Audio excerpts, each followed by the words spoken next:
Hallelujah. ಯೇಸು ಸ್ವಾಮಿ ಜೀವಿಸುತ್ತಿದ್ದಾರೆ, ನಮಗಾಗಿ ಜೀವಿಸುತ್ತಿದ್ದಾರೆ. ಯೇಸು ಸ್ವಾಮಿ ನಮ್ಮ ದೇವರು, ನಮ್ಮನ್ನು ಪ್ರೀತಿಸುವುದರಲ್ಲಿ, ನಮ್ಮನ್ನು ಆಶೀರ್ವದಿಸುವುದರಲ್ಲಿ ಅದಕ್ಕೆ ಒಂದೇ ಉದ್ದೇಶ, ನಮ್ಮನ್ನು ಹೇಗಾದರೂ ರಕ್ಷಿಸಿ ನಮ್ಮನ್ನು ಪರಲೋಕದ ಆನಂದದಲ್ಲಿ ನಡೆಸಬೇಕಂತ ಹೇಳಿ. ಹಾಗಾಗಿ ಈ ದಿನದಲ್ಲಿ ಕೂಡ ನಮ್ಮನ್ನು ಆಶೀರ್ವಿಸುವುದಕ್ಕೆ ಕೊಡಲ್ಪಟ್ಟ ವಾಕ್ಯ ಭಾಗ ಸತ್ಯದ ಮೊದಲನೇ ಪುಸ್ತಕವಾದ ಆದಿಕಾಂಡ 4ನೇ ಅಧ್ಯಾಯ 7ನೇ ವಚನ. ಆದಿಯಾಗಮಂ 4ಾம் அதிகாரம் 7ாம் வசனம்.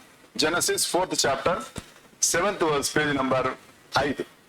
நீ நன்மை செய்தால் மேன்மை இல்லையோ, நீ நன்மை செய்தால் மேன்மை இல்லையோ, நீ நன்மை செய்யாதிருந்தால், நீ நன்மை செய்யாதிருந்தால் பாவம் வாசற்படியில் படுத்திருக்கும், பாவம் வாசற்படியிலே படுத்திருக்கும், அவன் ஆசை உன்னை பற்றி இருக்கும், நீ அவனை ஆண்டு கொள்வாய் என்றார்.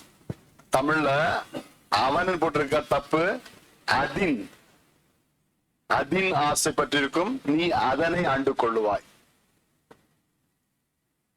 ಕರ್ತನು ಕಾಯಿನನಿಗೆ, ನೀನು ಒಳ್ಳೆಯದನ್ನು ಮಾಡಿದರೆ ನಿನ್ನ ತಲೆ ಎತ್ತಲ್ಪಡುವುದಲ್ಲವೇ, ಅಂದ್ರೆ ನಿನ್ನನ್ನು ಸ್ವೀಕರಿಸುವುದಿಲ್ಲವೋ, ಮತ್ತು ನೀವು ಒಳ್ಳೆಯದನ್ನು ಮಾಡದಿದ್ದರೆ ಪಾಪವು ನಿನ್ನನ್ನು ಹಿಡಿಯಬೇಕೆಂದು ಬಾಗಿಲಲ್ಲಿ ಹೊಂಚಿಕೊಂಡಿರುವುದು, ಅದರ ಆಸೆ ನಿನ್ನನ್ನು ಹಿಡಿದಿರುವುದು, ಆದರೂ ನೀನು ಅದನ್ನು ಆಳಬೇಕು.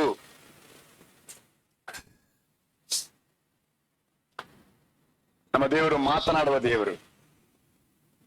ಮಾತನಾಡದೇ ಇರುವ ಕಲ್ಲೋ ಮಣ್ಣೋ ಬೊಂಬೆಯೋ ಮರವೋ ಫೋಟೋವೋ ಒಂದು ಕಥೆಯೋ ಪುರಾಣವೋ ಆಗಿರದೆ ಜೀವವುಳ್ಳ ದೇವರಾಗಿದ್ದಾರೆ. ಆತನು ಮಾತಾಡುವ ಕರ್ತನಾಗಿದ್ದಾರೆ.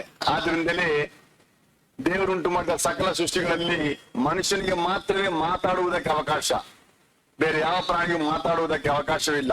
ಯಾಕಂದ್ರೆ ಬೇರೆ ಯಾವುದು ಕೂಡ ದೇವರ ಸ್ವರೂಪದಲ್ಲಿ ಉಂಟು ಮಾಡಲ್ಪಡದೆ, ಮನುಷ್ಯರ ನಮ್ಮನ್ನು ಮಾತ್ರವೇ ದೇವರ ಸ್ವರೂಪದಲ್ಲಿ ಉಂಟು ಮಾಡಿದ್ದಾನೆ. ಆದ್ರಿಂದ ದೇವರು ಮಾತನಾಡುವುದರಿಂದ ನಮ್ಮನ್ನು ಕೂಡ ಮಾತನಾಡುವುದಕ್ಕೆ ದೇವರು ಭಾಗ್ಯ ಕೊಟ್ಟರು. ಈ ಮಾತು ಶಬ್ದ ಹೆಂಗ್ ಬರ್ತದೆ? ನಮಗೆ ಬಾಯಲ್ಲಿರುವ ನಾಲಿಗೆ, ಆ ನಾಲಿಗೆ ಪಕ್ಕದಲ್ಲಿರುವ ಹಲ್ಲು, ಈ ನಾಲಿಗೆ ಆ ಹಲ್ಲಿನ ಮೇಲೆ ಇಂಪ್ರೆಷನ್ ಮಾಡುವಾಗ ಶಬ್ದ ಉತ್ಪತ್ತಿ ಆಗುತ್ತದೆ. ಇದು ವಿಜ್ಞಾನವಾಗಿದ್ರು ಕೂಡ ಇದೇ ನಾಲಿಗೆ ಎಲ್ಲಾ ಪ್ರಾಣಿಗಳಿಗಿದೆ, ಇದೇ ಹಲ್ಲು ಎಲ್ಲಾ ಪ್ರಾಣಿಗಳಿಗಿದೆ. ಅದೇ ನಾಲಿಗೆ ಅಲ್ಲಿ ಇದ್ದಾಗ ಆ ಶಬ್ದ ಬರಲ್ಲ. ಸೇಮ್ ಎಲ್ಲರಿಗೂ ಅದೇ ನಾಲಿಗೆ ಅದೇ ಹಲ್ಲಿದೆ, ಎಲ್ಲಾ ಪ್ರಾಣಿಗಳು ಅದಿದೆ, ಆದ್ರೆ ಅವ್ರಿಗೆ ಈ ತರ ಶಬ್ದ ಬರಲ್ಲ.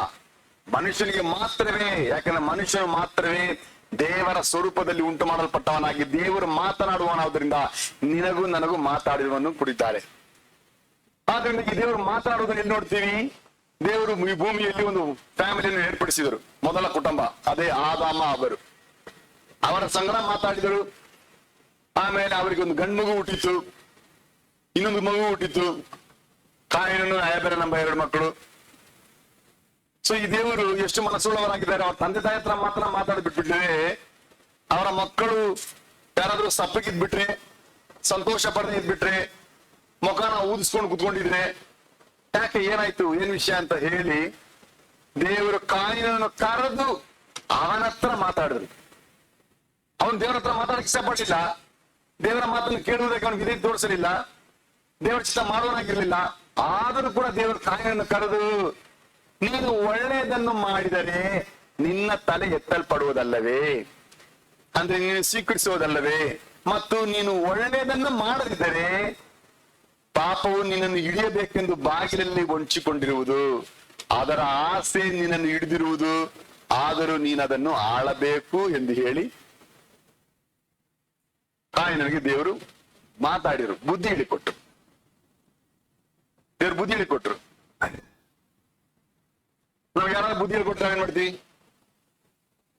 ನಾವು ಒಳ್ಳೆಯ ಸ್ವಸ್ಥ ಬುದ್ಧಿ, ಅಂದ್ರೆ ನಾವು ಮೆಂಟಲ್ ಅಲ್ಲ, ಲೂಸ್ ಅಲ್ಲ ಅಂದ್ರೆ ಏನ್ ಮಾಡ್ತೀವಿ? ಯಾರಾದ್ರೂ ಬುದ್ಧಿ ಹೇಳ್ಕೊಟ್ರೆ ಹೌದು ಒಳ್ಳೇದು ಅಂತ ಹೇಳಿ ಅದನ್ನು ಸ್ವೀಕರಿಸಿಕೊಂಡು ಅದನ್ನು ನಮ್ಮ ಜೀವಿತದಲ್ಲಿ ಅಳವಡಿಸಿಕೊಂಡು ಬುದ್ಧಿವಂತರಾಗಿ ಬಾಳೋದಕ್ಕೆ ಪ್ರಯಾಸ ಪಡ್ತೇವೆ. ಯಾವಾಗ ನಾವು ಸರಿಯಾದ ಬುದ್ಧಿಗಳು ನಮಗಿದ್ದಾಗ, ಸ್ವಸ್ಥ ಚಿತ್ತರಾಗಿದ್ದಾಗ.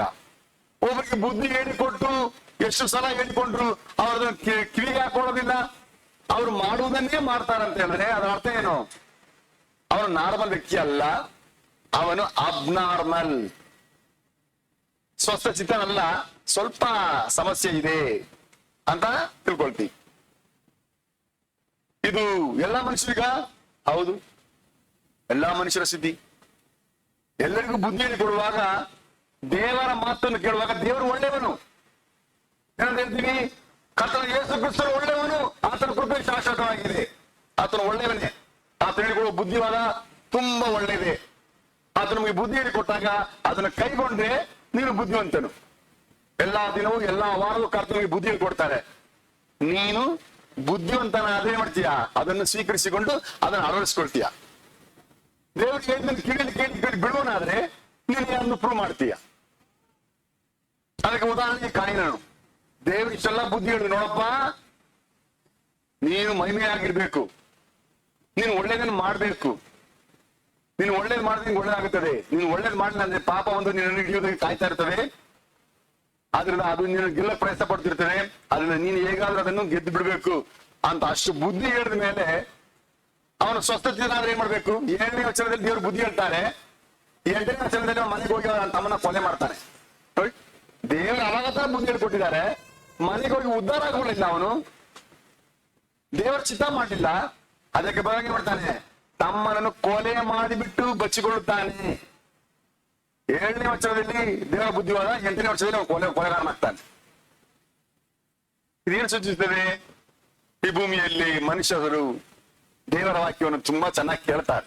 ಭಾನುವಾರ ಚರ್ಚೆಗೆ ಬಂದಿದ್ದೇನು, ದೇವರ ಸನ್ನಿಧಿಯಲ್ಲಿ ಸೇರಿಕೊಂಡದ್ದೇನು, ಬೈಬಲ್ ಓದಿದ್ದೇನು, ಪ್ರಸಂಗ ಮಾಡಿದ್ದೇನು, ನಡೆಸಿದ್ದೇನು, ಎಲ್ಲ ಸೂಪರ್. ಆದ್ರೆ ಏನ್ ಇಫೆಕ್ಟ್ ಏನಾಯ್ತು? 7ನೇ ವರ್ಷದಲ್ಲಿ ಎಲ್ಲ ಬುದ್ಧಿಪಾಠ, 8ನೇ ವರ್ಷದಲ್ಲಿ ಅದಕ್ಕೆ ವಿರುದ್ಧವಾದ ಕೆಲಸ. ಇದೇ ಮೊದಲ ಕುಟುಂಬದಲ್ಲಿ first impression is best impression ಅಂತ ಹೇಳ್ತಾರಲ್ಲ. ಮೊದಲನೇ ಕುಟುಂಬದ ರಿಸಲ್ಟ್ ಹೀಗಿದೆ. ನಾವೆಲ್ಲ ಎಷ್ಟನೇ ಕುಟುಂಬ ಅಂತ ನೆನ್ಕೊಳ್ಳಿ. ದೇವರ ಮಾತನ್ನು ಎಷ್ಟು ಕೇಳಿ ಎಷ್ಟು ವಿಧೇಯರಾಗ್ತೀವಿ, ಹೇಗೆಲ್ಲ ಕೈಗೊಳ್ತೀವಿ ಅಂತ. ಅಷ್ಟು ಬುದ್ಧಿವಾದ ಹೇಳಿ ಒಳ್ಳೇದು ಮಾಡಪ್ಪ ನೀನು, ಕೆಟ್ಟದ್ ಮಾಡ್ಬೇಡ ಅಂತ ಹೇಳಿದ ಮೇಲೂ ಕೂಡ ಅದನ್ನು ಕೇಳ್ಬಿಟ್ಟು ಹೋಗಿ ಕೆಟ್ಟದ್ ಮಾಡ್ತಾನಂತ ಹೇಳಿದ್ರೆ ಅವನ ಹೃದಯ ದೇವರ ಮುಂದೆ ಎಷ್ಟು ವಿರೋಧವಾಗಿದೆ, ದೇವರ ಮಾತಿಗೆ ಎಷ್ಟು ಮರ್ಯಾದೆ ಕೊಡಕ್ಕೆ ಮನಸ್ಸಿಲ್ಲದೆ ಇದೆ, ದೇವರನ್ನು ಅವಮಾನ ಪಡಿಸಬೇಕೆಂಬ ಮನಸ್ಸನ್ನು ಇದೆ ಎಂಬುದನ್ನು ನಾವಿಲ್ಲಿ ಕಾಯಿನ ಬದುಕಿನಿಂದ ತಿಳ್ಕೊಳ್ತೇವೆ. ದೇವರ ಮಾತು ಎಷ್ಟು ಸೂಪರ್ ಆಗಿದೆ ನೋಡಿ.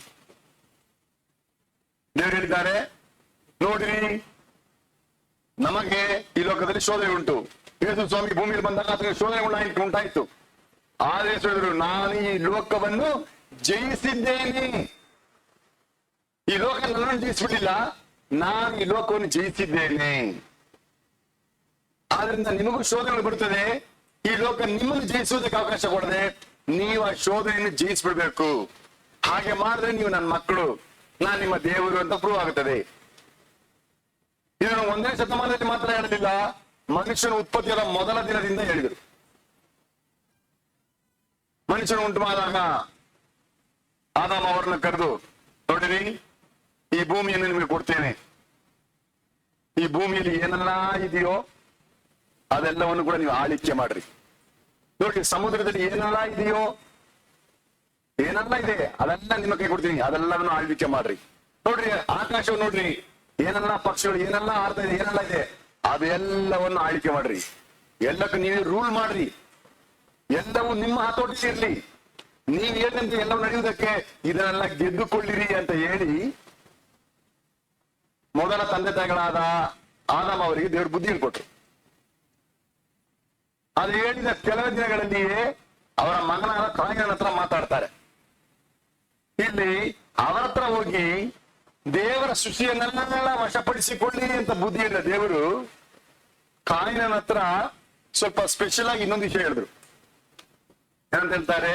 ಕಾಯಿನನ್ನು ನೋಡಿ, ನೀನು ಒಳ್ಳೆಯದನ್ನು ಮಾಡಿದರೆ ನಿನ್ನ ತಲೆ ಎತ್ತಲ್ಪಡುವುದಲ್ಲವೇ, ಮತ್ತು ನೀನು ಒಳ್ಳೆಯದನ್ನು ಮಾಡದಿದ್ದರೆ ಪಾಪವು ನಿನ್ನನ್ನು ಹಿಡಿಯಬೇಕೆಂದು ಬಾಗಿಲಲ್ಲಿ ಹೊಂಚಿಕೊಂಡಿರುವುದು, ಅದರ ಆಸೆ ನಿನ್ನನ್ನು ಹಿಡಿದಿರುವುದು, ಆದರೂ ನೀನು ಅದನ್ನು ಆಳಬೇಕು. ದೇವರ ಸೃಷ್ಟಿಯನ್ನು ಆಳುವುದಕ್ಕೆ ಆದಾಮ ಅವರಿಗೆ ಅಪ್ಪಣೆ ಕೊಟ್ಟ ಕರ್ತನು ಅವರ ಮಗನಾದ ಕಾಯಿನನಿಗೆ ಹೇಳ್ತಾರೆ, ನೀನು ಒಂದು ಆಳ್ಬೇಕು. ಯಾರು ಗೊತ್ತಾ? ಎಲ್ಲರಿಗೂ ನೀವು ಒಳ್ಳೇದು ಮಾಡ್ಬೇಕು. ನೀನು ಎಲ್ಲರಿಗೂ ಒಳ್ಳೇದನ್ನು ಮಾಡ್ತಾ ಇದ್ರೆ ನೀನು ಆಳುವನಾಗಿರ್ತೀಯ. ನೀನು ಒಳ್ಳೇದನ್ನು ಮಾಡದಿದ್ದರೆ ಎರಡನೇ ಚಾನ್ಸ್ ಗೊತ್ತಾ? 3ನೇ ಆಪ್ಷನ್ ಇಲ್ಲ. ಒಂದು ನೀವು ಒಳ್ಳೇದನ್ನು ಮಾಡ್ಬೋದು ಅಥವಾ ನೀವು ಕೆಟ್ಟದನ್ನು ಮಾಡ್ಬೋದು. ಎರಡನೇ ಚಾನ್ಸ್. ಎರಡೇ ಆಪ್ಷನ್. ಒಂದು, ನೀನು ಒಳ್ಳೆದನ್ನು ಮಾಡುವವನಾಗಿದ್ರೆ ನೀನು ಈ ಲೋಕವನ್ನು ಆಳುವವನಾಗಿರ್ತೀಯ. ನೀನು ಒಳ್ಳೆದನ್ನು ಮಾಡದವನಾಗಿ ಸೈಲೆಂಟ್ ಆಗಿ ಕೂತ್ಕೊಳ್ತೀನಿ ಅಂತ ಹೇಳಿದ್ರೆ ಅದರ ಅರ್ಥ ನೀನು ಕೇಡನ್ನೇ ಮಾಡ್ತೀಯ. ಇಲ್ಲಿ ನ್ಯೂಟ್ರಲ್ ಪೋಷೆ ಇಲ್ಲ. ಒಂದು, ನೀನು ಒಳ್ಳೆದನ್ನು ಮಾಡ್ಬೋದು, ಇಲ್ಲ ಕೆಟ್ಟದನ್ನು ಮಾಡ್ಬೋದು. ಒಳ್ಳೆದನ್ನು ನೋಡಿ, ಒಳ್ಳೆದನ್ನು ಮಾಡಿದರೆ ನಿನ್ನ ತಲೆ ಎತ್ತಲ್ಪಡುವುದಲ್ಲವೇ?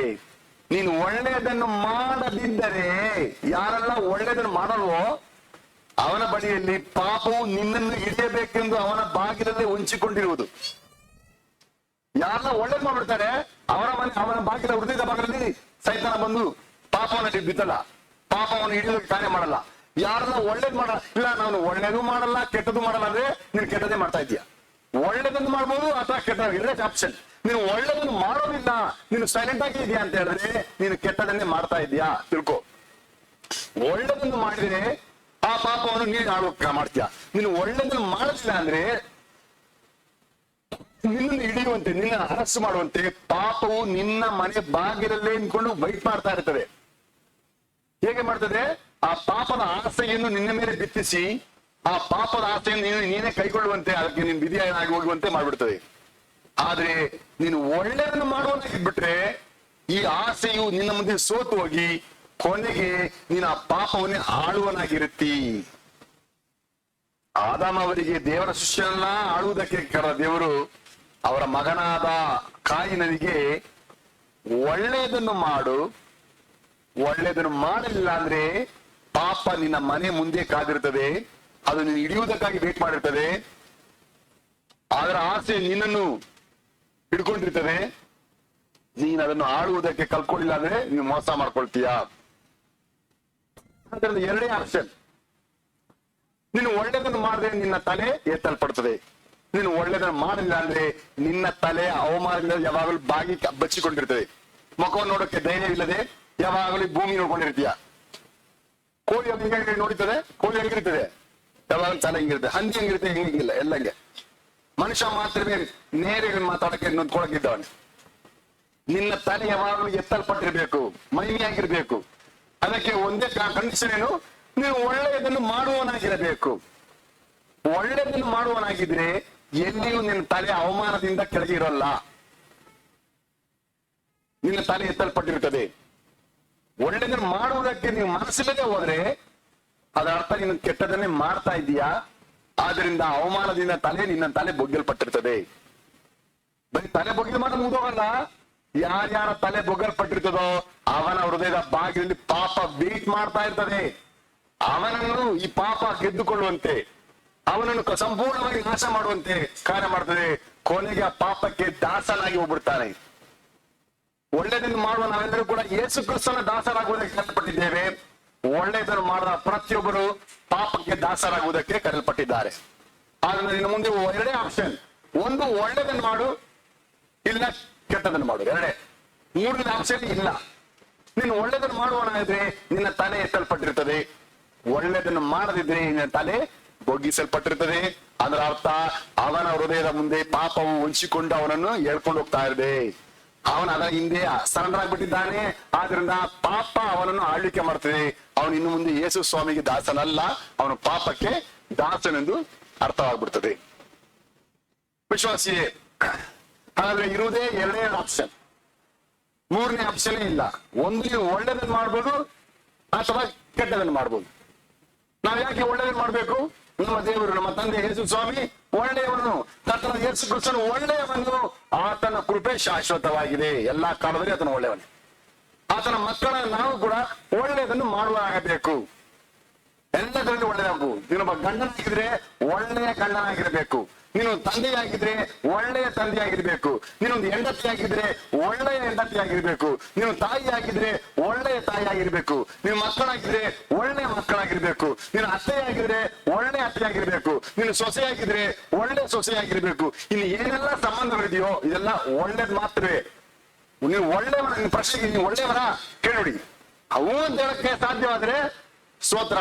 ನೀನು ಒಳ್ಳೆಯವನಲ್ಲ ಅಂತ ಸೈಲೆಂಟ್ ಆಗಿ ಇಟ್ಕೊಂಡ್ರೆ ಅರ್ಥ ಎರಡನೇ ಅಂಶ ಇರುವುದೇ ಕೆಟ್ಟದ್ದು ಮಾತ್ರವೇ. ಮೂರನೇ ಅಂಶ ಇಲ್ಲ, ನ್ಯೂಟ್ರಲ್ ಅಂಶನೇ ಇಲ್ಲ. ನೀನು ಒಳ್ಳೆಯವನ ಮನಸ್ಸಾಕ್ಷಿ ಹೋಗಬೇಕು.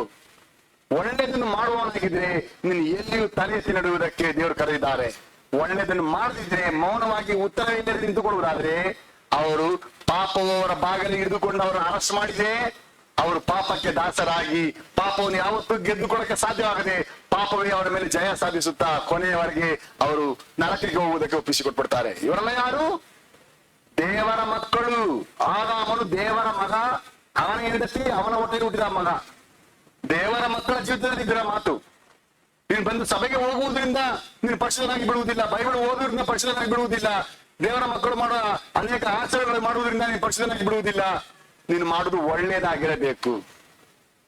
ನೀನು ಒಳ್ಳೇದನ್ನು ಮಾಡಿದರೆ ನಿನ್ನ ತಲೆ ಮೈಮಿಯಾಗಿ ಕಾಣಬಾರದು. ಮಾಡದಿದ್ದರೆ ಪಾಪವು ನಿನ್ನನ್ನು ಹಿಡಿಯುವಂತೆ ಅರೆಸ್ಟ್ ಮಾಡೋದನ್ನ ಕಾದಿರುವುದು. ಅದು ಹಿಡಿದ್ಬಿಟ್ರೆ ನೀವು ಸಾಯೋ ತನಕ ಆ ಪಾಪದ ಆಸೆಯನ್ನೇ ನೆರವೇರಿಸುವುದಕ್ಕೆ ಪ್ರಯಾಸ ಪಡ್ತೀಯ. ಕೊನೆ ತನಕ ಅದು ನಿನ್ನ ಆಳುತ್ತಾ ನೀನು ಗುಲಾಮನಾಗಿ ಹೋಗ್ಬಿಡ್ತೀಯ. ಆದ್ರೆ ಯೇಸು ಸ್ವಾಮಿ ಹೇಳಿದ್ದಾರೆ, ನಾನು ಲೋಕವನ್ನು ಜಯಿಸಿದ್ದೇನೆ, ನೀವು ಕೂಡ ಜಯಿಸಿರಿ. ಹೇಗೆ ಜಯಿಸಬೇಕು? ಒಂದೇ ದಾರಿ.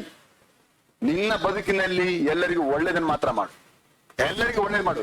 ಯಾರಿಗೆ ಕೇಡು ಮಾಡಿದ್ರು, ಯಾರಿಗೆ ದ್ರೋಹ ಮಾಡಿದ್ರು, ಯಾರಿಗೆ ಬೆನ್ನೆಡು ಚುಚ್ಚಿದ್ರು, ಏನೆಲ್ಲ ಮಾಡಿದ್ರು ಪರವಾಗಿಲ್ಲ, ನೀನು ಎಲ್ಲರಿಗೂ ಒಳ್ಳೇದು ಮಾಡ್ಕೊಂಡು ಹೋಗ್ಬಿಡು. ಎಲ್ಲರಿಗೂ ಒಳ್ಳೇದು ಮಾಡ್ಬಿಡು ಅಷ್ಟೇ. ಎರಡೇ ಆಪ್ಷನ್. ಒಂದು ಒಳ್ಳೇದನ್ನು ಮಾಡು, ಇಲ್ಲ ನೆಕ್ಸ್ಟ್ ಆಪ್ಷನ್ ಕೇಡನ್ನು ಮಾಡು. ಪಾಪದ ಮುಂದೆ ನೀನು ತಲೆ ಬಗ್ಗಿಸುವನಾಗಿರದೆ ತಲೆ ಎತ್ತಿ ನಡಿಬೇಕಾದ್ರೆ ಒಳ್ಳೇದನ್ನು ಮಾಡುವ ಒಂದೇ ಒಂದು ದಾರಿ ಮಾತ್ರ ಉಳಿದಿದೆ. ಆದ್ರಿಂದ ಈ ಸಂದೇಶವನ್ನೊಂದು ಪ್ರಶ್ನೆ ಶೀರ್ಷಿಕೆಯಿಂದ ಕರೆಯೋಣ. ಸಂದೇಶ ಶೀರ್ಷಿಕೆ: ದೇವರ ಸೃಷ್ಟಿಯನ್ನು ವಶಪಡಿಸಿಕೊಳ್ಳಿರಿ ಎಂದು ಆದಾಮ ಅವರಿಗೆ ಆಶೀರ್ವದಿಸಿದ ಕರ್ತನು ಕಾಯಿನನಿಗೆ ಏನನ್ನು ವಶಪಡಿಸಿಕೊಳ್ಳಲು ಹೇಳಿದರು? ದೇವರ ಸೃಷ್ಟಿಯನ್ನು ವಶಪಡಿಸಿಕೊಳ್ಳಿರಿ ಎಂದು ಆದಾಮ ಅವರಿಗೆ ಆಶೀರ್ವದಿಸಿದ ಕರ್ತನು ಕಾಯಿನನಿಗೆ ಏನನ್ನು ವಶಪಡಿಸಿಕೊಳ್ಳಲು ಹೇಳಿದರು? தேவனுடைய படைப்பை ஆண்டு கொள்ளும்படி ஆதாம் ஏவாளை ஆசீர்வதித்த கர்த்தர் காயினிடம் எதை ஆண்டு கொள்ளும்படி கூறினார்? What did the Lord who blessed Adam and Eve to subdue the God's creation tell Cain to subdue? ಏನನ್ನು ಆಳ್ವಿಕೆ ಮಾಡುವಂತ ಕೇಳಿದ್ರು. ನಿನ್ನ ಬಾಗಿಲಲ್ಲಿ ಕಾಯುತ್ತಿರುವ ಪಾಪವನ್ನು ಆಳ್ಬೇಕು. ಪ್ರತಿಯೊಬ್ಬರ ಹೃದಯ ಭಾಗದಲ್ಲಿ ಪಾಪ ಕಾಯ್ತಿದೆ. ಪ್ರತಿಯೊಬ್ಬರ ಇಲ್ಲಿ ಮನುಷ್ಯರಂತ ಯಾರೆಲ್ಲ ಕರ್ಸಲ್ ನೋಡ್ತಾರೋ ಎಲ್ಲರ ಹೃದಯದ ಭಾಗದಲ್ಲಿ ಪಾಪ ಕಾಯ್ತಾ ಇದೆ. ಅವರೆಲ್ಲರೂ ಕೂಡ ಅದನ್ನು ಗೆದ್ದುಕೊಳ್ಳಬೇಕು. ಅದಕ್ಕೆ ಒಂದೇ ದಾರಿ, ನೀನು ನಿನ್ನ ಜೀವಿತದಲ್ಲಿ ಒಳ್ಳೆಯದನ್ನು ಮಾಡ್ಬೇಕು. ಒಳ್ಳೆಯದನ್ನು ಮಾಡ್ಬೇಕು. ಯಾರಿಗೂ ಕೇಳು ಮಾಡಬೇಡ, ಯಾರ ಹಾಳಾಗುವುದನ್ನು ಬಯಸಬೇಡ, ಯಾರಿಗೂ ಶಾಪ ಕೊಡಬೇಡ, ಯಾರಿಗೂ ದ್ರೋಹ ಬಯಬೇಡ, ಎಲ್ಲರಿಗೂ ಒಳ್ಳೆಯದನ್ನು ಮಾಡು. ನೀನು ಒಳ್ಳೆಯದನ್ನು ಮಾಡ್ತಾ ಬಂದ್ರೆ ನಿನ್ನ ತಲೆ ಮೈನಿಯಾಗಿ ಎತ್ತಿಸ್ಬಿಡುದು. ಈ ಲೋಕ ನಿನ್ನ ಹೊಗಳುವುದಕ್ಕೆ ಕಾರಣ ಮಾಡುವುದು. ಯಾಕೆ ಅಂತ ಹೇಳಿದ್ರೆ ದೇವರು ಕೊಟ್ಟ ಆಲೋಚನೆ. ನಮ್ಮ ದೇವರ ಹೆಸರು ಆಲೋಚನಾ ಕರ್ತನು. ಎಲ್ಲರಿಗೂ ಒಳ್ಳೆಯದನ್ನು ಮಾತ್ರ ಮಾಡು. ನೀನು ಒಳ್ಳೆಯದನ್ನು ಮಾಡಿದ್ರೆ ನಿನ್ನ ತಲೆ ಮೈನಿಯಾಗಿ ಎತ್ತಲ್ಪಡುವುದಕ್ಕೆ ಅವಕಾಶ. ವಿಶ್ವಾಸಿಯೇ, ಅದನ್ನ option A, option B, C ಇಲ್ಲ. ಒಂದು ನೀವು ಒಳ್ಳೆಯದನ್ನು ಮಾಡ್ಬೋದು, ಎರಡನೇದು ನೀವು ಕೆಟ್ಟದನ್ನೇ ಮಾಡ್ಬೋದು. ಒಂದು ವಿಶ್ವಾಸಿಯಾಗಿದ್ರೆ ಒಂದು ನೀವು ಒಳ್ಳೆಯ ವಿಶ್ವಾಸಿಯಾಗಿರ್ಬೋದು ಅಥವಾ ಕೆಟ್ಟ ವಿಶ್ವಾಸಿಯಾಗಿರ್ಬೋದು. ಎರಡೇ ಆಪ್ಷನ್, ಮೂರನೇ ಆಪ್ಷನ್ ಇಲ್ಲ. ವಿಶ್ವಾಸಿ ನೋಡ್ಕೋ, ದೇವ್ರ ನಿನ್ನ ಬಗ್ಗೆ ಏನಾದ್ರು ರಿಪೋರ್ಟ್ ಕೊಡ್ತಾರೆ. ನೀನು ಒಳ್ಳೆ ವಿಶ್ವಾಸಿ ದೇವ್ರು ಕರೀತಾರ ಅಥವಾ ಏನಂತ ಕರೀತಾರೆ? ನೀನು ಹಂಗೋಲಂಗಲ್ಲ ಅಂತ ಆನ್ಸರೇ ಇಲ್ಲ. ಇರೋದೇ ಎರಡೇ ಆನ್ಸರ್. ಒಂದು ಒಳ್ಳೆಯದನ್ನು ಮಾಡಬಹುದು ಅಥವಾ ಕೆಟ್ಟದನ್ನು ಮಾಡಬಹುದು. ಒಳ್ಳೆಯದನ್ನು ಮಾಡುವನಾಗಿದ್ರೆ ಸಭೆಯಲ್ಲಿ ನಿನ್ನ ಹೆಸರನ್ನು ಪಾಸ್ ಹೇಳ್ಕೊಳ್ತಾರೆ. ನೋಡಿ ಬೆಳಗ್ಗೆ ಚೆನ್ನಾಗಿ ದೇವರಿಗೆ ಭಯ ಪಡ್ತಿದ್ದಾರೆ, ನಿಶ್ಚಯ ನೋಡಿ ದೇವರನ್ನು ಹೇಗೆ ಪ್ರೀತಿಸುತ್ತಿದ್ದಾರೆ ಅಂತ ಹೇಳಿ ನಿನ್ನನ್ನು ಮಾದರಿಯಾಗಿ ತೋರ್ಸಕ್ಕೆ ಸಾಧ್ಯವಾಗುತ್ತದೆ. ನಿನ್ನ ಹೆಸರು ಸಭೆಯಲ್ಲಿ ಯಾರಿಗೂ ಗೊತ್ತೇ ಆಗೋದಿಲ್ಲ, ಯಾರು ನಿನ್ ಬಗ್ಗೆ ಹೇಳೋದೇ ಇಲ್ಲ. ಹಿಂದಿನ ಅಂತ ಹೇಳಿದ್ರೆ ಅದರ ಅರ್ಥ ಅವ್ರು ಒಳ್ಳೆಯದನ್ನು ಮಾಡೋದಲ್ಲಿ ಅವ್ರಿಗೆ ಅಭ್ಯಾಸ ಇಲ್ಲ. ಅವ್ರು ಒಳ್ಳೆಯದನ್ನು ಮಾಡೋದಿಲ್ಲ ಅಂದ್ರೆ ಅವರು ಕೇಡನ್ನೇ ಮಾಡುತ್ತಿದ್ದಾರೆ ಅಂತ ಪ್ರೂವ್ ಆಗ್ತಿದೆ. ವಿಶ್ವಾಸಿಯೇ, ನಮ್ಮ ದೇವರು ಒಳ್ಳೆಯವನು. ಆತನ ಮಕ್ಕಳು ಒಳ್ಳೆಯದನ್ನು ಮಾಡುವರಬೇಕು. ಎಲ್ಲ ಒಳ್ಳೆ ದಾನಗಳ ಮೂಲ ಕರ್ತನ ನಮ್ಮ ದೇವರು. ಆತನ ಮಕ್ಕಳು ಕೂಡ ಎಲ್ಲರಿಗೂ ಒಳ್ಳೆಯದನ್ನು ಮಾತ್ರ ಮಾಡುತ್ತಾ ಮುಂದುವರಿಬೇಕು. ಇಲ್ಲಿ ಫೈಟ್ ಮಾಡ್ತಾ ಹೋಗಲ್ಲ, ಜಗಳ ಮಾಡ್ಕೊಂಡು ಕೂತ್ಕೊಳ್ಳೋಕೆ ಟೈಮ್ ಇಲ್ಲ. ಲೋಕ ತುಂಬಾ ಸ್ಪೀಡ್ ಆಗಿ ಓಡ್ತಾ ಇದೆ. ಟೈಮ್ ಯಾರಿಗೂ ವೇಟ್ ಮಾಡಲ್ಲ, ಓಡ್ತಾ ಇರ್ತದೆ. ಹಾಗೆ ನಮ್ಮ ಆಯುಷ್ಕಾಲ ಓಡ್ತಾ ಇದೆ. ಸುಮ್ಮನೆ ಡಿಬೇಟ್ ಮಾಡ್ಕೊಂಡು ಟೈಮ್ ವೇಸ್ಟ್ ಮಾಡೋದು ಬೇಡ. ಒಳ್ಳೇದು ಮಾಡು, ಹೋಗ್ತಾ ಇರು. ರಿಸಲ್ಟ್ ವೇಟ್ ಮಾಡಬೇಡ, ಹೋಗ್ತಾ ಇರು. ನಿನ್ನ ತಲೆಯನ್ನು ದೇವರು ಮಹಿಮೆಗೆ ಎತ್ತಿಸ್ತಾರೆ. ವಿಶ್ವಾಸಿಯೇ, ಈ ಯೇಸು ಸ್ವಾಮಿಯನ್ನು ತಂದೆಯಾಗಿ ತಗೊಳ್ಳೋದಾದ್ರೆ, ಆತನ ಮಕ್ಕಳಾಗಿರುವುದಕ್ಕೆ ನೀವು ಆಸೆ ಪಡೋದಾದ್ರೆ, ಯಾರ್ಯಾರು ಯೇಸುವನ್ನು ಸ್ವೀಕರಿಸಿಕೊಂಡರೋ ಅಂದ್ರೆ ಯೇಸುವಿನ ಹೆಸರಲ್ಲಿ ನಂಬಿಕೆ ಇಟ್ಟರೋ ಅವರಿಗೆ ದೇವರ ಮಕ್ಕಳಾಗುವ ಅಧಿಕಾರ. ದೇವರು ಒಳ್ಳೆಯದನ್ನೇ ಮಾಡುವನಾಗಿರುವುದರಿಂದ ಆತನ ಮಕ್ಕಳು ಒಳ್ಳೆಯದನ್ನೇ ಮಾಡುತ್ತಾರೆ. ಹೀಗೆ ಮಾಡುವುದರಿಂದ ಏನಾಗುತ್ತದೆ? ಒಂದು ಕಾರ್ಯ, ಒಂದು ದೊಡ್ಡ ಪ್ರೋಗ್ರಾಮ್ ಮೀಟಿಂಗ್ ಅಲ್ಲಿ ಇದೆ. ಆ ವಾಕ್ಯ ಓದಿ 2 ಕೊರಿಂಥಿಯರವರೆಗೆ 5ನೇ ಅಧ್ಯಾಯ 10ನೇ ವಚನ. 2 ಕೊರಿಂಥಿಯರ್ 5ാം അധികാരം 10ാം വചനം. 2 Corinthians 5th chapter 10th verse, page number 221. ஏனென்றால் சரீரத்தில் அவனவன் செய்த நன்மைக்காவது தீமைக்காவது, சரீரத்தில் அவனவன் செய்த நன்மைக்காவது தீமைக்காவது தக்க பலனை அடையும்படிக்கு தக்க பலனை அடையும்படிக்கு நாம் எல்லாரும் கிறிஸ்துவின் நியாயாசனத்திற்கு முன்பாக வெளிப்பட வேண்டும். ಯಾಕೆಂದರೆ ಪ್ರತಿಯೊಬ್ಬನು ತನ್ನ ದೇಹದ ಮೂಲಕ ನಡೆಸಿದ ಒಳ್ಳೆಯದಕ್ಕಾಗಲಿ, 2ನೇ ಆಪ್ಷನ್ ಕೆಟ್ಟದಕ್ಕಾಗಲಿ, 3ನೇ ಆಪ್ಷನ್ ಇಲ್ಲ. ಒಂದು ಒಳ್ಳೇದ ಮಾಡ್ಬೋದು, ಕೆಟ್ಟದ್ ಮಾಡ್ಬೋದು.